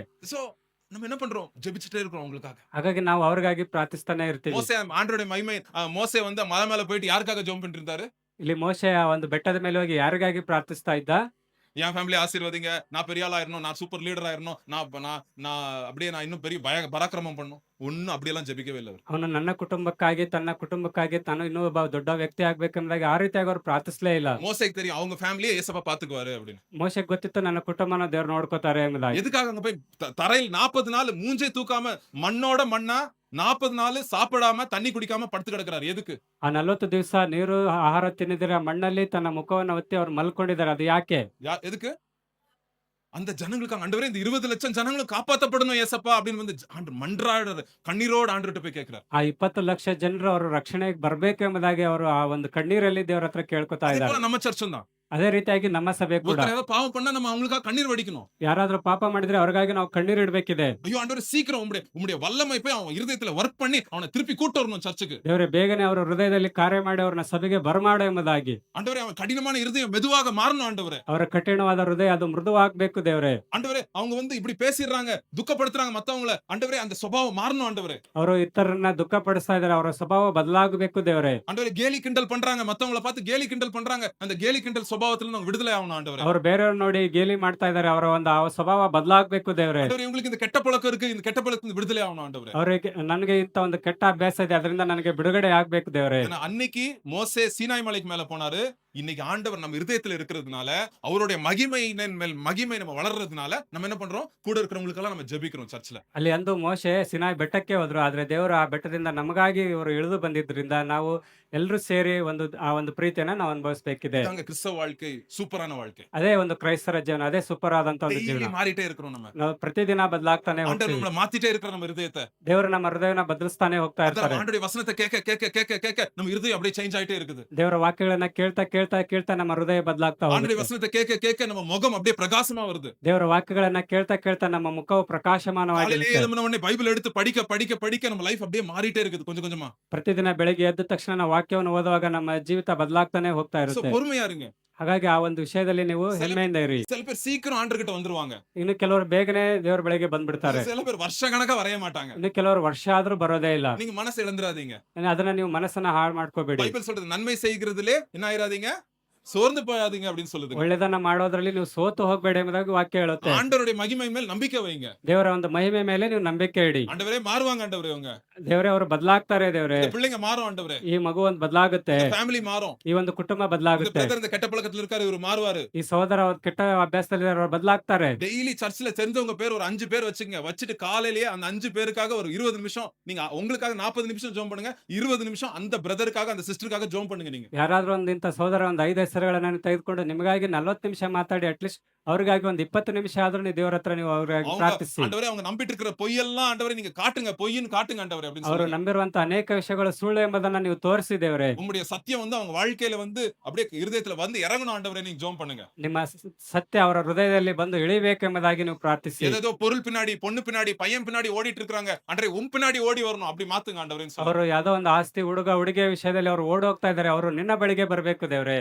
சோ நம்ம சுபாவம் மாறுறது மாத்திரமல்ல, மத்தவர்களுக்காக மோசே போல நம்ம என்ன பண்றோம், ஜெபிக்கிறோம். ಇಲ್ಲಿ ನಮ್ಮ ಸ್ವಭಾವ ಬದಲಾಗೋದು ಅಲ್ದಿರ ಮೋಶೆ ಹಾಗೆ ನಾವು ಇತರ ಸ್ವಭಾವವನ್ನು ಸಹ So, ಬದಲಿಸೋರಾಗಿದ್ದೇವೆ. கொஞ்ச நாள் அப்படியே நடக்கும், கொஞ்ச நாள் போவோம். ಸ್ವಲ್ಪ ದಿನ ಹೀಗೆ ಹೋಗುತ್ತೆ. என் லைஃப் மாறிட்டு இருக்கு. ನನ್ನ ಜೀವನ நம்ம ಬದಲಾಗಿರುತ್ತೆ. சர்ச்சில் இருக்கிற நிறைய பேர் லைஃப் மாறிட்டு இருக்கு. ನಮ್ಮ ಸಭೆಯಲ್ಲಿರುವಂತ ಅನೇಕರ ಜೀವನ ಬದಲಾಗಿರುತ್ತೆ. இதுதான் ஆண்டவருடைய மகிமை. ಇದೇ ದೇವರ ಮಹಿಮೆ. ஒரு மோசையால 20 லட்சம் பேரை மாத்த முடியலங்க. ಅಲ್ಲಿ ಮೋಶ 20 ಲಕ್ಷ ಜನರನ್ನ ಬದಲಿಸ್ಲಿಕ್ಕೆ ಆಗ್ಲಿಲ್ಲ. ஆனா ஒரு இயேசு கிறிஸ்துனால நம்ம அநேகரோட இருதயத்தை மாத்த முடியும். ಆದ್ರೆ ಒಬ್ಬ ಯೇಸು ಕ್ರಿಸ್ತರಿಂದ ಅನೇಕ ಹೃದಯ ಬದಲಾಗ್ತಾ ಇದೆ. அவருடைய ரத்தத்தால நம்ம கழுவப்பட்டிருக்கோம். ಯಾಕಂದ್ರೆ ಅವರ ರಕ್ತದಿಂದ ನಾವೆಲ್ಲರೂ அவர் ತೊಳೆಯಲ್ಪಟ್ಟಿದ್ದೇವೆ. வேற ரத்தத்தை கழுவிட்டு நம்மள விட்டுட்டு போலங்க ஏசப்பா. ಅವರು ಕೇವಲ ರಕ್ತದಿಂದ ತೊಳೆದವರು ನಮ್ಮನ್ನು ಬಿಟ್ಟು ಹೋಗ್ಲಿಲ್ಲ. இல்ல தம்பி தங்கச்சி இந்தா என் ரத்தத்தால உன்னை கழுவுறேன், அது மாத்திரம் இல்ல நானே உனக்குள்ள வந்து உட்கார்றேன் அப்படின்னு ஆண்டவர் சொல்றார். ನಾನು ನನ್ನ ರಕ್ತದಿಂದ ನಿಮ್ಮನ್ನು ತೊಳೆದಿದ್ದೇನೆ ಮತ್ತು ನಾನು ನಿಮ್ಮ ಒಳಗಡೆ ಬಂದು ಕೂತ್ಕೊಂಡಿದ್ದೇನೆ ಎಂಬುದಾಗಿ அதான் ಹೇಳ್ತಾನೆ. ஏசப்பா சொல்றேன், ஒருவன் என்னிலும் நான் அவனிலும் இருந்தா என்ன மிகுந்த என்ன கொடுப்பான் அவன், கனி கொடுப்பார்கள். ಒಬ್ಬನು ನನ್ನಲ್ಲಿಯೂ ನಾನು ಅವನಲ್ಲಿಯೂ ಅವನು ಒಂದಾಗಿದ್ರೆ ಅವನು ಬಹಳಷ್ಟು ಫಲ ಕೊಡ್ತಾನೆ ಎಂಬುದಾಗಿ. ஆண்டவரே உம்முடைய மகிமைக்குள்ள நான் இணைந்து இருக்கணும்ப்பா. ದೇವರೇ ನಾನು ನಿನ್ನ ಮಹಿಮೆ ಒಟ್ಟಿಗೆ ನಾನು ಒಂದಾಗಿರ್ಬೇಕು ದೇವರೇ. ஒருவேளை நம்ம மலை நடுங்காது, நம்ம இருதயம் என்ற மலை நடுங்கும். ಆ ಒಂದು ಬೆಟ್ಟ ನಡಗದೇ ಇರ್ಬೋದು, ಆದ್ರೆ ನಮ್ಮ ಹೃದಯ ಅನ್ನುವಂತ ಒಂದು ಬೆಟ್ಟ ಅದನ್ನ நம்ம ನಡಬೇಕಾಗಿದೆ. இருதயத்துக்குள்ளே ஆண்டவர் வந்து மகிமையின் மேல் மகிமை நம்மளை நடத்துவாருங்க. ನಮ್ಮ ಹೃದಯದೊಳಗಡೆ ಮಹಿಮೆ ಮೇಲೆ ಮಹಿಮೆನ ದೇವರು So, இன்னைக்கு ನಡೆಸ್ತಾರೆ. 2 காரியத்துக்காக நம்ம ஜெபம் பண்ண போறோம். ಈ ದಿನ 2 ಕಾರ್ಯಗಳಿಗೆ ನಾವು ஒண்ணு ಪ್ರಾರ್ಥಿಸ್ತಾ ஆண்டவரே ಹೋಗ್ತಾ ಇದ್ದೇವೆ. என் இருதயத்துல ஆண்டவரே சில காரியங்கள் மகிமையின் மேல் மகிமை வரணும், மறுரூபம் ஆகணும், அதுக்காக நம்ம ஜெபம் பண்ண போறோம். ದೇವರೇ ನನ್ನ ಹೃದಯದಲ್ಲಿ ಮಹಿಮೆ ಮೇಲೆ ಮಹಿಮೆ ಬರ್ಬೇಕು, ಅದು ಮರು ರೂಪ ಆಗ್ಬೇಕು ಎಂಬುದಾಗಿ ನಾವು ಪ್ರಾರ್ಥಿಸುತ್ತಿದ್ದೇವೆ. ரெண்டாவது, நம்மளுக்கு சுத்தி இருக்கிற சர்ச்சில் நம்ம பார்க்கிறோம் நிறைய பேர் பாடுகளோட, கண்ணீரோட, வேதனையோட, பாவத்தின் பாரத்தோட நிறைய பேர் வராங்க. ஆண்டவரே அவங்களுக்கு விடுதலை ஆகணும் ஏசப்பா அப்படின்னு அவங்களுக்காக நம்ம ஜெபிக்க போறோம். ನಮ್ಮ ಸುತ್ತಮುತ್ತ ಇರುವಂತ ಅನೇಕ ನಮ್ಮ ಸಭೆಯಾಗಿರ್ಬೋದು, ಅವರ ಅನೇಕರು ಇಂತ ಒಂದು ಕಷ್ಟದಲ್ಲಿ ಅವರಿದ್ದಾರೆ ದೇವರು, ಅವರ ಜೀವಿತ ಸಹ ಬದಲಾಗಬೇಕು ಎಂಬುದಾಗಿ ನಾವು ಪ್ರಾರ್ಥಿಸಲಿಕ್ಕಿದ್ದೇವೆ. ஆண்டவருடைய மகிமை எப்படி சாலமோன் ஆலயத்துல இறங்கிச்சோ அதே போல நம்ம இருதயங்களிலே இறங்க போவதாக. ದೇವರ ಮಹಿಮೆ ಆ ಸಲ್ಮಾನ್ ಕಟ್ಟಿದ ದೇವಾಲಯದಲ್ಲಿ ಹೇಗೆ ಇರುತ್ತೋ ಹಾಗೆ ನಮ್ಮ ಹೃದಯದಲ್ಲಿ ಅದು ಬಂದು ಸೇರ್ಬೇಕಿದೆ. ஒரு நாள் என்ன ஆகும் தெரியுமாங்க, ಒಂದಿನ ಏನಾಗುತ್ತೆ ಗೊತ್ತಾ, நம்ம இந்த உலகத்தெல்லாம் கடந்து போயிருவோம். ನಾವು ಒಂದಿನ ನಾವೆಲ್ಲರೂ ಲೋಕವನ್ನು அதான் ಬಿಟ್ಟು கடைசி ಹೋಗ್ತೇವೆ. பாயிண்ட். ಅದೇ ಕೊನೆಯ ವಿಷಯ. 1 யோவான் 3வது அதிகாரம் 2வது வசனம். 1 ಯೋಹಾನ 3ನೇ ಅಧ್ಯಾಯ 2ನೇ ವಚನ. என்ன ஆகும் பாருங்க, ஒரு நாள் ಒಂದಿನ ಏನಾಗುತ್ತೆ ನೋಡಿ. பிரியமானவர்களே, ஆ. இப்பொழுது தேவனுடைய பிள்ளைகளாய் இருக்கிறோம், இனி எவ்விதமாய் இருப்போம் என்று இன்னும் வெளிப்படவில்லை. இன்னும் முழுசா வெளிப்படவில்லை. ஆகிலும் அவர் வெளிப்படும் போது, இயேசு கிறிஸ்து வெளிப்படும் போது அவர் இருக்கிற வண்ணமாகவே நாம் அவரை தரிசிப்பதினால் அவரை நம்ம பார்க்க போறதுனால அவருக்கு ஒப்பா இருப்போம் என்று அறிந்திருக்கிறோம். ஆமென். அவருக்கு ஒப்பா இருப்போம் என்று அறிந்திருக்கிறோம். அப்படின்னா என்னது, ஒரு நாள் அவர் ஏசப்பாவை முகமுகமா நம்ம பார்க்க போறோங்க. ಒಂದಿನ ನಾವು ಯೇಸು ಕ್ರಿಸ್ತರನ್ನ ಮುಖಾಮುಖಿಯಾಗಿ ನೋಡ್ಲಿಕ್ಕಿದ್ದೇವೆ. இப்ப மங்கி போன கண்ணாடியில யாரையோ பார்க்குற மாரி தான் தெரியுது. முழுசா ஏசப்பாவோட பிக்சர் நம்மளுக்கு தெரிய மாட்டேங்குது. ನಮ್ಗೆ ಅದು ಒಡೆದು ಹೋದ ಕನ್ನಡಿ ರೀತಿಯಲ್ಲಿ ದೇವರ ಮುಖ ನಮಗೆ ಸರಿಯಾಗಿ ಕಾಣಿಸ್ತಾ ಇರ್ಬೋದು. இந்த ஃபோன் யூஸ் பண்றீங்கன்னா அந்த ஃபோன்ல 1 பார் தான் இப்ப தெரியுது. 1 பார் தான். ஆனா ஒரு நாள் ஏசப்பா சமூகத்துல இருக்கும்போது 5 பாரம் அப்படியே இருக்கும். ஆண்டவர் அப்படியே பிரைட்டா ஆண்டவர் நம்ம பார்க்க போறோம். மகிமையின் மேல் மகிமையோட ஆண்டவரை பார்க்க போறோம். ಕೇವಲ ನಾವು ಒಂದು ಫೋನಲ್ಲಿ ಚಿಕ್ಕದಾದ ಬೆಳಕಲ್ಲಿ ನಾವು ಆತನ ನೋಡ್ತಾ ಇರ್ಬೋದು. ಆದ್ರೆ ಒಂದಿನ ನಾವು ಆತನ ತುಂಬಾ ಪ್ರಕಾಶಮಾನವಾದ ರೀತಿಯಲ್ಲಿ So, ನೋಡ್ಲಿಕ್ಕಿದ್ದೇವೆ. அதுல ஒருத்தருக்கு ஒருத்தர் நம்ம நேசிப்போம் நம்ம சர்ச்ல. ಹಾಗಾಗಿ ನಾವು ನಮ್ಮ ಸಭೆಗಳಲ್ಲಿ ಒಬ್ಬರನ್ನೊಬ್ಬರು ನಾವು ಪ್ರೀತಿಸಬೇಕಿದೆ. ஆனா எந்த அளவுக்கு நான் மகிமையின் பாத்திரமோ அவர் என்னது பிரதரும் என்னது மகிமையின் பாத்திரம். ನಾನು ಎಷ್ಟು ಆಳವಾಗಿ ದೇವರ ಮಹಿಮೆನ ನಾನು ಕಾಣ್ತಿದ್ದೀನಿ ಅಷ್ಟೇ ಆಳವಾಗಿ ಸಹೋದರರು இங்க ಎಲ್ಲರೂ இருக்கிற ஒரு ಕಾಣ್ಬೇಕು. ஒரு சின்ன பிள்ளைங்கள்ல இருந்து பெரியவங்க வரைக்கும் எல்லாருக்குள்ளயும் என்ன யார் இருக்கிறா? ஆண்டவருடைய மகிமை இறங்கி இருக்கிறது. ಇಲ್ಲಿರುವಂತ ಚಿಕ್ಕ ಮಕ್ಕಳಿಂದ ಹಿಡಿದು ದೊಡ್ಡವರು ಎಲ್ಲರಿಗೂ ಸಹ ದೇವರ ಮಹಿಮೆ So, ಇಳಿಯಲ್ಪಡುತ್ತೆ. யாரையும் திட்டுறதுக்கு யாரையும் தரக்குறைவா நினைக்கிறதுக்கு எனக்கு அதிகாரம் இல்ல. ಯಾರಿಗೂ ಬೈಯೋದಕ್ಕೂ ಯಾರನ್ನ ನಾವು ಕೀಳಾಗಿ ನೋಡೋದಕ್ಕೂ ಅದು ಅಧಿಕಾರ ಇಲ್ಲ. அவன் எக்ஸாம் ஃபெயில் ஆட்டா அவன் வேஸ்ட் அப்படின்னு யாரையும் சொல்லாதீங்க. ಅವ್ರನ್ನ ಎಕ್ಸಾಮ್ ಅಲ್ಲಿ ಫೇಲ್ ಆದ ಅವ್ನು ವೇಸ್ಟ್ ಎಂಬುದಾಗಿ ಯಾರು ಹೇಳೋದು ಬೇಡ. அவன் 10,000 ரூபாய் வேலை தான் செய்யறான். இவன் வந்து ஒண்ணுக்கு உதவாதவன். தயவு செய்து அப்படி சொல்லாதீங்க. ಇವನು 10,000 ರೂಪಾಯಿ ಸಂಬಳ ತೆಗೆದುಕೊಳ್ತಾನೆ ಇವನು ವೇಸ್ಟ್ ಎಂಬುದಾಗಿ ನಾವು ಹೇಳೋದು ಬೇಡ.